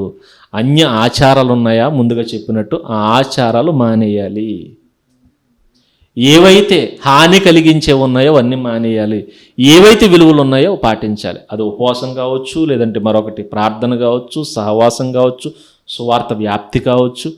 విలువలను పాటించండి, మిగిలినవి వదిలేసేయండి. ఇవన్నీ మీకు చెప్తుంది. ఎందుకంటే చేస్తున్నవాడు గొప్పోడు అని మేము తీర్పు తీర్చట్లేదు, చెయ్యని వాడు పాపిష్టి అని మేము తీర్పు తీర్చట్లేదు. జస్ట్ ఒక సహోదరులుగా మీ అందరికీ చెబుతున్న మాట ఏంటంటే విలువలు పాటించండి, చేస్తే విలువలతో చేయండి, వద్దన్నో వదిలేసేయండి. చెయ్యని వాళ్ళకి చెప్పే మాట ఏంటంటే మీకు చెయ్యాలనిపించట్లేదా, మానేయండి. కానీ చేస్తున్న వాళ్ళని దయచేసి ఎగతాళి మాత్రం చేసి క్రైస్తవ్యాన్ని నవ్వులు పాలు చేయకండి. ఎందుకంటే అతనికి తీర్పు తీర్చే హక్కు నీకు లేదు అని చెప్పి బైబిల్ చెప్పింది. ఏమో చేసేవాడిని దేవుడు చేర్చుకుంటే నువ్వేమైపోతావు? ఇక్కడ రాయబడుతున్న మాట, నువ్వు తీర్పు తీర్చదు. ఎందుకంటే నువ్వు తీర్పు తీర్చిన వాడిని ఒకవేళ దేవుడు చేర్చుకుంటే, చేసిన వాడిని దేవుడు హత్తుకున్నాడు, అప్పుడు నీ పరిస్థితి ఏమవుతుంది? అయినా తీర్పు తీర్చాల్సిన దేవుడు, విమర్శించవలసింది దేవుడు, ప్రతిదీ కూడా లెక్కలో తీసుకోవాల్సిన దేవుడు. తప్పొప్పులు మనం బేజూరు చేసుకుని నీకు తప్పు అనిపిస్తే వాక్య ప్రకారం లేకపోతే హెచ్చరించు, ఖండించు, గర్దించు, అంతే తప్ప తీర్పు తీర్చి ఎగతాళి చేసే హక్కు మాత్రం ఎవ్వరికీ లేదు అని చెప్పి కరాఖండిగా మీ అందరికీ చెప్పడం జరుగుతుంది. మరొకసారి చెప్తున్నాం, మేము ఎవరికి తీర్పు తీర్చడానికి ఈ సమావేశాన్ని ఏర్పాటు చేయలేదు. మరొకసారి అందుకే ఆ మాట చాలా బలంగా గట్టిగా మీకు చెప్పడం జరుగుతుంది. చేస్తున్న వాళ్ళకి మరలా చెబుతున్నాం, విలువలతో చేయండి. పాస్టర్ గారు రుద్దుతున్నారని చేయకండి. మీకు ఇష్టం లేకుండా చేస్తే అది ఎట్టి పరిస్థితుల్లో అది ఆమోదయోగ్యమైనది కాదు, అది మీ ఆత్మీయ జీవితానికి మేలు కూడా కాదు. కనుక మీరు విలువలు పాటించాలంటే దాంట్లో విలువలు మీరు అనుభవించండి. ఆ విలువలు కూడా 40 రోజులు చేసి పక్కన పెట్టేయడం కాదు. నేను డ్రింక్ తాగను, 40 రోజులు మానేసినోడు తర్వాత ఎందుకు మానలే? 40 రోజులు మంచి పనులు చేసి నీవు తర్వాత ఎందుకు చేయలేవు? 40 రోజుల పాటు చర్చికి వెళ్ళి నీవు తర్వాత ఎందుకు వెళ్ళలేవు? 40 రోజులు ప్రార్థన చేసి నీవు తర్వాత ఎందుకు చేయలేవు? అంటే 40 రోజులకు వచ్చి నువ్వు ఓపిక నీకు తర్వాత ఎందుకు ఉండడం లేదు? 40 రోజులు చేసి నీకు నాందవ్వాలి, మెట్టవ్వాలి, తర్వాత అనేక కార్యక్రమాలు అలాంటివి చేయడానికి అది ఉపయోగపడే ఒక తొలిమెట్టుగా ఉండాలి. కనుక దీన్ని ఈ కోణంలో మీరు తీసుకుంటే మీకు ప్రయోజనం. అంతే తప్ప పాస్టర్ గారు చెబుతున్నారు రుద్దుతున్నారని చేస్తే ఆయన చెప్పిన ఆయనకి అది మంచి పద్ధతి కాదు. ఎందుకంటే ఇది మనుషులు కల్పించిన పద్ధతి, మనుషులు కల్పించిందనే చెప్పండి, దైవోపదేశంగా మాత్రం చెప్పకండి. ఈ లెంట్ అనేది మనుషులు కల్పించింది, దాంట్లో కొన్ని విలువలు యాడ్ చేశారు, కొన్ని అసహ్యమైనవి బైబిల్ వ్యతిరేకమైనవి తీసేశారు. విలువలను పాటించండి, మంచి వాటిని, తీసేసిన వాటిని తీసిపారేయండి. మరలా చెప్తున్నాను, ఇది మనుషులు కల్పించింది.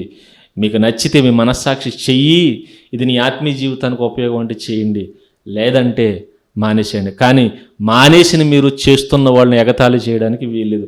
చేస్తున్న వాళ్ళు, చెయ్యని వాడు ఎవడో వాడేదో పాపం చేస్తున్నట్టు మీరు ఫీల్ అవ్వాల్సిన అవసరం కూడా లేదు. ఎందుకంటే ఒకరికొకరు తీర్పు తీర్చుకుని ఒకరితో ఒకరు వాదాలు పెట్టుకోవద్దని మరొకసారి ప్రేమపూర్వకంగా మీ అందరికీ మనవి చేస్తూ మరి కార్యక్రమాన్ని తమ్ముడికి అప్పగిస్తున్నాను. చాలా మంచిదన్న, చక్కని వివరణ మాకు అందించారు.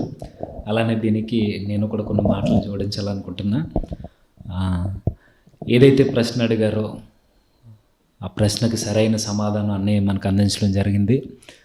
అయితే ఇంకా ఇందులో మనం నేర్చుకోవాల్సింది ఏంటంటే, ఎవరైతే దీనిని రుద్దుతున్నారని అనుకుంటున్నారో, రుద్దడం కాదు కానీ ఎవరైతే దీన్ని అలవాటు చేస్తున్నారో సంఘాల్లో దైవజనులు కానీ పెద్దలు కానీ లీడర్స్ ఎవరైతే ఉన్నారో, వారు ఏవైతే పెద్దలు పెట్టారో ప్రారంభంలో ఆ పద్ధతులు నేర్పించడం చాలా ప్రాముఖ్యం. ఆ పద్ధతులు ఏంటంటే ఇప్పటివరకు చెప్పారు అన్న, ప్రార్థన, పశ్చాత్తాపపడడం, బాప్తిస్మానికి సిద్ధపాటు చేయడం, ఇంకా ప్రాయశ్చిత్తం పడడం, త్యాగం ఉండడం, మంచి పనులు చేయడం, ఇలాంటివి నేర్పించాలి. దైవజనులైనా ఎవరైనా ఇవి పాటిస్తున్న వారు పాటించడానికి ఎవరైతే ప్రేరేపిస్తున్నారో, ఎవరైతే పాటిస్తున్నారో ప్రతి ఒక్కరూ ఈ మెలకువలన్నీ కలిగి, ఈ విలువలు కలిగి మీరు పాటించడం చాలా ఉత్తమమైన పని. ఎందుకంటే ఉపవాసం చేయమని బైబిల్ చెబుతుంది. పెద్దలు పెట్టిన ఆచారంలో కానీ పద్ధతిలో కానీ బైబిల్ అనుకూలంగా లేదని చెప్పడానికి లేదు. ఎందుకంటే ఉపవాసం చేయమని బైబిల్ చెబుతుంది, ప్రార్థన చేయమని బైబిల్ చెబుతుంది, మంచి పనులు చేయమని బైబిల్ చెబుతుంది, పశ్చాత్తాప పడమని బైబిల్ చెబుతుంది. ఇవి నేర్పించడానికే పెద్దలు పెట్టారు, అవే ఈరోజు చేస్తున్నారు. కాకపోతే లేటెస్ట్గా ఈరోజు జరుగుతున్నది ఏంటంటే ఇవి లేవు. ప్రాయశ్చిత్తం, ప్రార్థన, ఉపవాసం ఇలాంటివన్నీ పక్కన పెట్టేసి ఏవైతే ఆచారంగా ఉన్నవో అవి పాటిస్తున్నారు. మంచి కొరకు పెట్టినవి పక్కన పెట్టి, విలువలు పక్కన పెట్టి భోజనాలు మానేయండి మంచిదే, మానేయమని బైబిల్ చెప్పింది. ఉపవాసం చేయమంది దేనికి? మీ పాపాల నిమిత్తం ప్రాయశ్చిత్త పడడానికి, మీ శరీరాన్ని సువార్తకు సిద్ధపాటు చేసుకోవడానికి, మీ పాపాలను ఒప్పుకుని మరలా దేవుని దగ్గరికి రావడానికి. ఇలాంటి ఉద్దేశాలతో మనం ఉపవాసం చేయడం మంచిది, ప్రార్థన చేయడం మంచిది. ఇక దైవజనులైన వారు, పెద్దలు ఎవరైతే ఉన్నారో ఇలాంటి విలువల్లో వారిని నడిపించాలని, సంఘాన్ని ఇలాంటి విలువల్లో పెంచితే 40 రోజులు మీరు పడిన కష్టానికి ప్రతిఫలంగా వారు 41వ రోజు నుండి దాన్ని కొనసాగించేలా మీరు ఈ 40 రోజులు వారికి నేర్పించాలి. ఇలాంటి విలువలు ఉండాలని మనస్ఫూర్తిగా ఆశిస్తున్నాను. అయితే యూట్యూబ్లో కొంతమంది కామెంట్స్ చేస్తున్నారు. ఇంకా ప్రతి చోట ప్రతి ఒక్కరూ ఎదుటివారిని అనడానికే ఉంటారు కాబట్టి అలాంటి వాటిని మనం పట్టించుకోవాల్సిన అవసరమే లేదు. కాకపోతే చిన్న వివరణ, మీ స్టాండ్ ఏంటి బ్రదర్?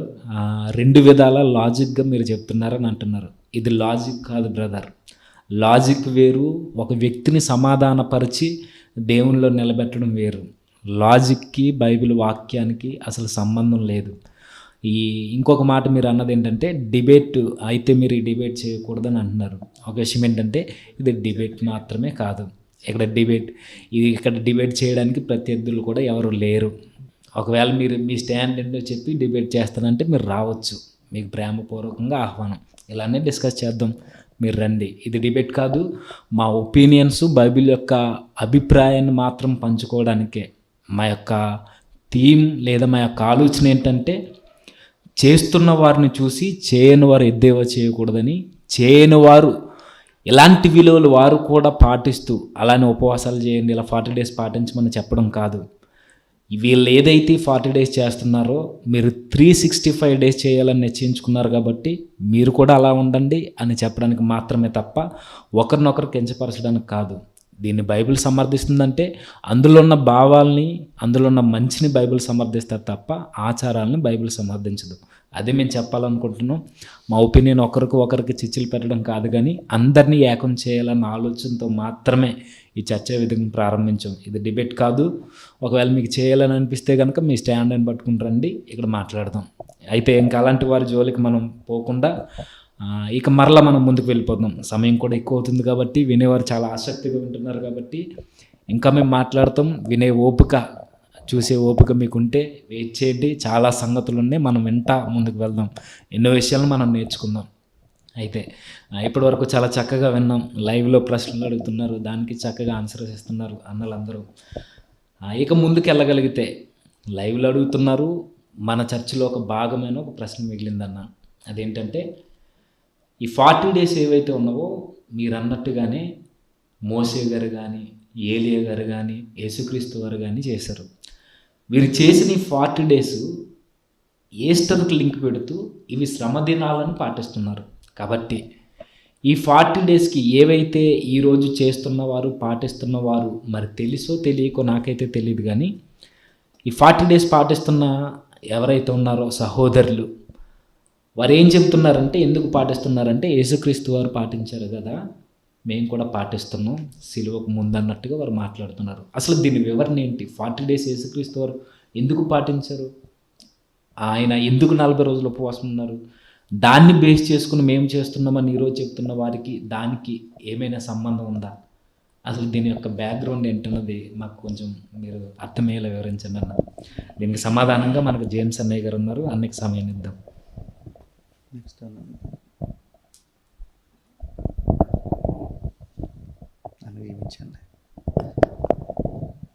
చాలా మంచి ప్రశ్న.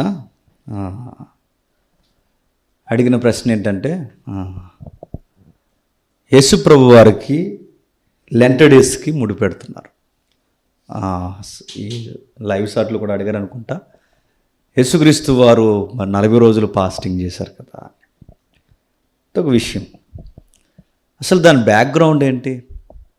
ఏది 40 రోజులు యేసుప్రభు వారు చేసిన ఉపవాసం. దాని గురించి చెప్పే ముందు ఒక చిన్న ప్రశ్న ఉంది, అది అన్నీ చెప్తారు, దాని తర్వాత నేను మాట్లాడతాను. ఎందుకంటే అది లాంగ్ టైం, కొంచెం వివరణ ఎక్కువ ఉంటుంది. దాని ప్రశ్న తమ్ముడు చూసాడో లేదు మరి నేనే అడుగుతాను. అది కాదు, లెంట్ టైంలో ఎవరైతే కపుల్స్ దంపతులు ఉన్నారో వారు లైంగికంగా కలుసుకోవచ్చా, కలుసుకోకూడదా? ఇది ప్రశ్న. జాగ్రత్తగా వినండి వివరణ. ఒక్కొక్కటి చెప్పుకుంటూ వస్తున్నారు సహోదరులు. చెప్పులు వేసుకోవచ్చా, ఉపవాసం చేస్తున్న టైంలో లేదా ఇలాంటి టైంలో ఇలాంటి స్త్రీ పురుషులు కలవచ్చా, ఏంటి? ఈ క్వశ్చన్స్ అన్నిటి ఒక్కొక్కటి చెప్పుకొస్తాను. మీరు గమనిస్తే అన్నిటికీ మీకు ఆన్సర్ దొరుకుతుంది. కాబట్టి ఈ ప్రశ్న అన్న ప్రసాద్ అని చెప్తే బాగుంటుందని, దాని తదనంతరం యేసుప్రభు వారి యొక్క 40 రోజులు ఎందుకు లింక్ చేస్తున్నారో నేను కొంచెం వివరిస్తాను. ఎందుకంటే ఇది ఎక్కువ టైం కనుక ఈ ప్రశ్న ముందుగా అన్నీ చెప్తే బాగుంటుంది అనుకుంటున్నాను. ఓకే,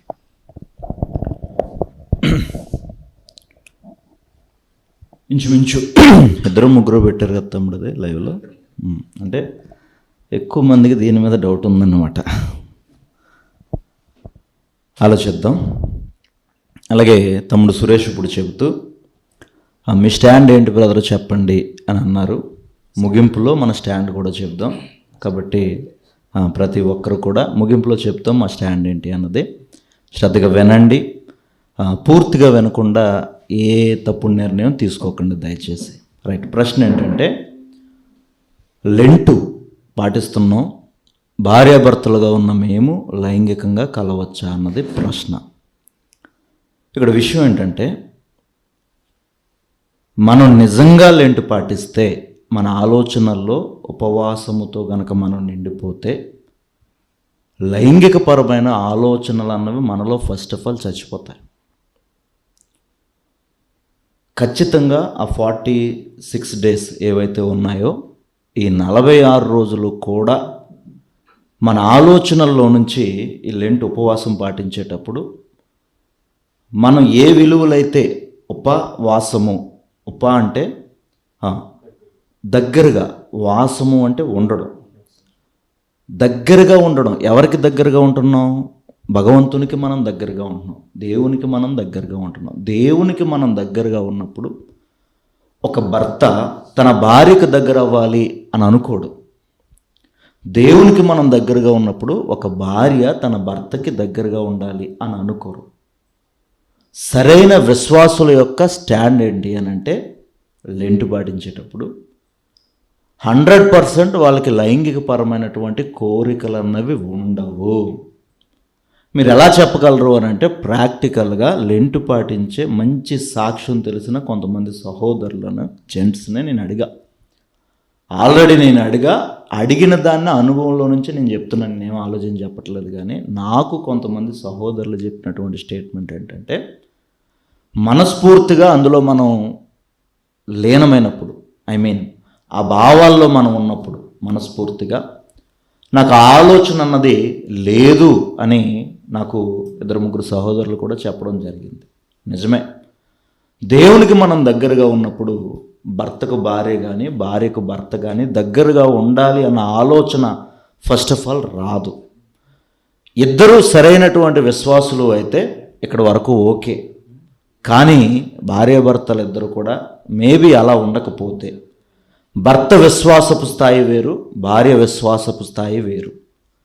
భర్త విశ్వాసంలో బలంగా ఉండి భార్య విశ్వాసంలో బలహీనరాలుగా ఉన్నా, లేదా భార్య విశ్వాసంలో బలంగా ఉండి భర్త విశ్వాసంలో బలహీనంగా ఉంటే, ఇలాంటి సమయంలో ఒక భర్త తన భార్యను గనక ఈ విధమైనటువంటి పరిస్థితుల్లో అప్రోచ్ అయితే, అప్పుడు ఆ భార్య తీసుకోవాల్సిన స్టాండ్ ఏంటి? ఇది మనం ఆలోచించాలి. మన దేవుడు ఎంత మంచోడు అంటే, ఆయన ఏమని చెప్తాడంటే, ప్రభువారు ఇద్దరు కొట్టుకున్నారట. ఇద్దరు కొట్టుకుని వీళ్ళిద్దరికి సమాధానం లేదట. కానీ వీళ్ళిద్దరూ కూడా అర్పణలు పట్టుకుని సన్నిధికి వస్తున్నారట.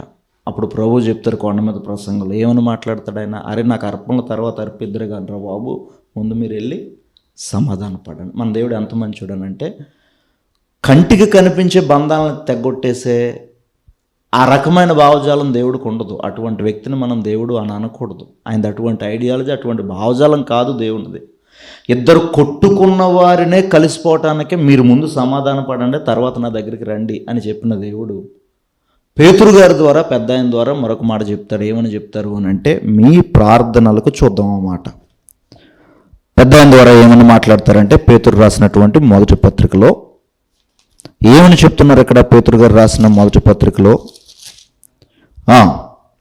3వ అధ్యాయము 7వ వచనంలో, అటువలనే పురుషులారా, జీవమును కృపావరములో మీ భార్యలు మీతో పాలివారై ఉన్నారని ఎరిగి ఎక్కువ బలహీనమైన ఘటమని భార్యను సన్మానించి మీ ప్రార్థనలకు అభ్యంతరము కలగకుండునట్లు జ్ఞానము చొప్పున వారితో కాపురం చేయండి. జ్ఞానము చొప్పున వారితో కాపురం చేయండి. ఇప్పుడు ఇది భర్తకే వర్తిస్తుంది, భార్యకి కూడా వర్తిస్తుంది మాట. పురుషులారని చెప్పాడు కదా, పురుషులే కాదు. ఇక్కడ ఏంటంటే విషయం ఏంటంటే, స్త్రీలు బలహీనంగా ఉన్నారు. 3వ వచనం నుంచి మనం చూస్తే స్త్రీలు బలహీనంగా ఉన్నారు. 3వ వచనంలో జడలు అల్లుకోవడం, బంగారు నగలు పెట్టుకోవడం, వస్త్రాలు ధరించుకోవడం, వెలుపటి అలంకారానికి అలవాటు పడినటువంటి స్త్రీలు కొంతమంది ఉన్నారు సంఘంలో.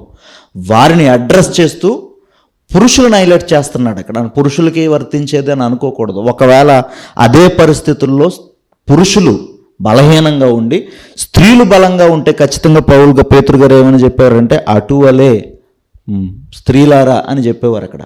కనుక పురుషులకి స్త్రీలకి కూడా వర్తించేటటువంటి మాట ఏంటి అని అంటే, ఆ మాట ఏమని చెప్తున్నాడు అక్కడ? మీ ప్రార్థనలకు అభ్యంతరము కలగకుండానట్లు జ్ఞానము చొప్పున వారితో కాపురం చేయండి. ఏంటి ఆ జ్ఞానము అని అంటే, దేవుని మనస్తత్వం మనకి తెలియాలి. ఇద్దరు కొట్టుకున్నప్పుడే నా దగ్గరికి మీరు రాకుండా ముందు మీరు సమాధాన పడండి, ఆ తర్వాత నా దగ్గరికి రండి. అలాగే 1 కొరింథీ 7వ అధ్యాయంలో కూడా పౌలు గారు ఒక మాట చెప్తారు. ఏమని చెప్తారు అది కూడా మనం చూద్దాం. 1 కొరింథీ 7వ అధ్యాయంలో పౌలు గారు ఈ వివాహం గురించి కొరింథీయులు ఆయనకి రాశారు లెటర్ ఆల్రెడీ. ఈరోజు మనలో చాలామంది అడుగుతున్నట్టుగానే కొరింథీ సంఘంలో చాలామంది పౌలు గారికి మనకి ఈరోజు చాట్ చేస్తున్నటువంటి పరిస్థితులు ఆ రోజు లేవు కనుక లెటర్ రాసి పంపితే ఆ రాసిన దాన్ని చెప్తున్నాడు చూడండి. 7వ వచనంలో, 7వ అధ్యాయం 1వ వచనంలో, మీరు రాసిన విషయం ఏం రాశారు వీళ్ళు? ఇదే డౌట్. ఈరోజు మనకు వచ్చిన డౌటే ఆ రోజు వాళ్ళకు వచ్చింది. ఏంటి ఆ డౌట్ అని అంటే చెప్తున్నాడు చూడండి. 5వ వచనం నుంచి చెప్తున్నాడు చూడండి. ప్రార్థన చేయుటకు మీకు సావకాశము కలుగునట్లు కొంతకాలము వరకు ఉభయుల సమ్మతి చొప్పుననే ఏం చేయండి? ఎడబాయండి. ఉభయుల సమ్మతి చొప్పుననే ఎడబాయండి. ఫస్ట్ ఆఫ్ ఆల్ లెంట్లోకి మనం రావాలి, మీరు రావాలి అని అనుకుంటున్నారు. మేము చెప్తామండి స్టాండ్ పూర్తిగా ఇలా లెంట్ అవగాహనలోకి ఇచ్చి లెంట్లోకి పాటించినట్టుగా చెప్తున్నారట అని చెప్పకండి. ప్రశ్న వచ్చింది కాబట్టి చెప్తున్నాను. ప్రశ్న అడిగిన వాళ్ళు పాటించే వాళ్ళు అడిగారు, దానికి మనం వివరణ ఇవ్వాలి. చర్చా వేదిక క్వశ్చన్ అండ్ ఆన్సర్ కనుక నేను చెప్తున్నా. ఓకే, ఇక్కడ విషయం ఏంటంటే సమ్మతి చొప్పున, ఇప్పుడు భార్యాభర్తలు ఎవరైతే ఉన్నారో మీరు లెంట్లోకి వచ్చారు కనుక ఇప్పుడు మీరు ముందు నిర్ణయం తీసుకుని వచ్చారా, లేకపోతే పక్కోడు ఎవడో చేస్తున్నాడు ఇప్పుడు విన్నట్టుగా పాస్టర్ గారు రుద్దేయడం బట్టి వచ్చారా? మీరు ఎలా వచ్చారు లెంట్ చేయడానికి? మార్చి 2 నుంచి ఏప్రిల్ 16వ తేదీ వరకు లెంట్ జరుగుతుంది. ఇప్పుడు ఈ లెంట్ జరుగుతున్నప్పుడు మీరు ముందు అసలు సమ్మతించుకుని వచ్చారా, సమ్మతించకుండా వచ్చారా? ఫస్ట్ ఆఫ్ ఆల్ అది ఆలోచించుకోండి. సమ్మతించుకుని మీరు వస్తే అప్పుడు ఏమని చెప్తున్నాడు? కలవకండి అంటున్నాడు. సమ్మతపడ్డారు కదా ముందు. మార్చి 2 నుంచి ఏప్రిల్ 16 వరకు మనం ఈ విధమైన లైంగికపరమైన దీనికి దూరంగా ఉండాలని నిర్ణయించుకున్నారు కదా. మరి నిర్ణయించుకున్న తర్వాత మరలా ఈ ఆలోచన ఎందుకు వచ్చింది? ఒకసారి మీరు ఆలోచించుకోండి. ఒకవేళ అలాంటి నిర్ణయం జరగలేదు ఇద్దరి మధ్యన, మనస్పెట్టెడ్గా అనుకున్నాం సంఘం అంతా పాటిస్తుందని వచ్చేసిన తర్వాత మీకు ఈ విధమైన ఆలోచనలు కనుక కలిగితే అప్పుడు ఏం చెప్తున్నాడు అని అంటే, మొదటిది సమ్మతులు లేకుండా వచ్చేస్తే ఏం జరుగుతుంది అని అంటే చెప్తున్నాడు చూడండి. కొంతకాలము వరకు ఉభయుల సమ్మతి చొప్పుననే తప్ప ఒకరిని ఒకరు ఎడబాయకండి. మీ మనస్సు నిలుపలేకపోయినప్పుడు సాతాను మిమ్మును శోధింపకుండునట్లు తిరిగి కలుసుకోండి. ఒక అవిశ్వాసి అయినటువంటి భర్త కానీ అవిశ్వాసి అయినటువంటి భార్య కానీ ఈ విధమైన స్టాండ్లోకి వచ్చేస్తే మనం ఈ విధంగా దీన్ని మనం కొనసాగించాలి. ఎందుకనంటే అవిశ్వాసి అయిన భర్త ఆలోచన విధానం ఎలా ఉంటుంది అని అంటే తప్పే ఉంది, మనం దీనికి వెళ్ళొచ్చు, తప్పు లేదు. అది ఆయన అలా అంటున్నప్పుడు ఆ మోటోలోకి తీసుకెళ్తున్నప్పుడు భార్య నేను ఉపవాసం చేస్తున్నానండి, నేను లెంటి చేస్తున్నాను, 46 దినాలు నేను ఉండాలండి అని అంటే అక్కడ మూడో వ్యక్తి వచ్చేస్తాడట. ఎవడాడు? సాతాను. వాడు వచ్చి మూడో వ్యక్తి వచ్చి ఏం చెప్తాడనంటే ఆ శోధనలోనికి తీసుకుని వెళ్ళిపోతాడు. ఇప్పుడు ఏదైతే మీరు చేయాలని వచ్చారో మూడో వ్యక్తి వచ్చాడు అని అంటే మొత్తం కొలాబ్ అయిపోతుంది. పెద్ద ఆయన పేతురు గారు చెప్పిన, పౌలు గారు చెప్పినా మనకి ఏమని చెప్తున్నారంటే జ్ఞానము చొప్పున కాపురం చెయ్యి. ఏంటి ఆ జ్ఞానము అని అంటే ఇద్దరు కొట్టుకుని దేవుని సన్నిధికి రావడం దేవుడికి ఇష్టం ఉండదు.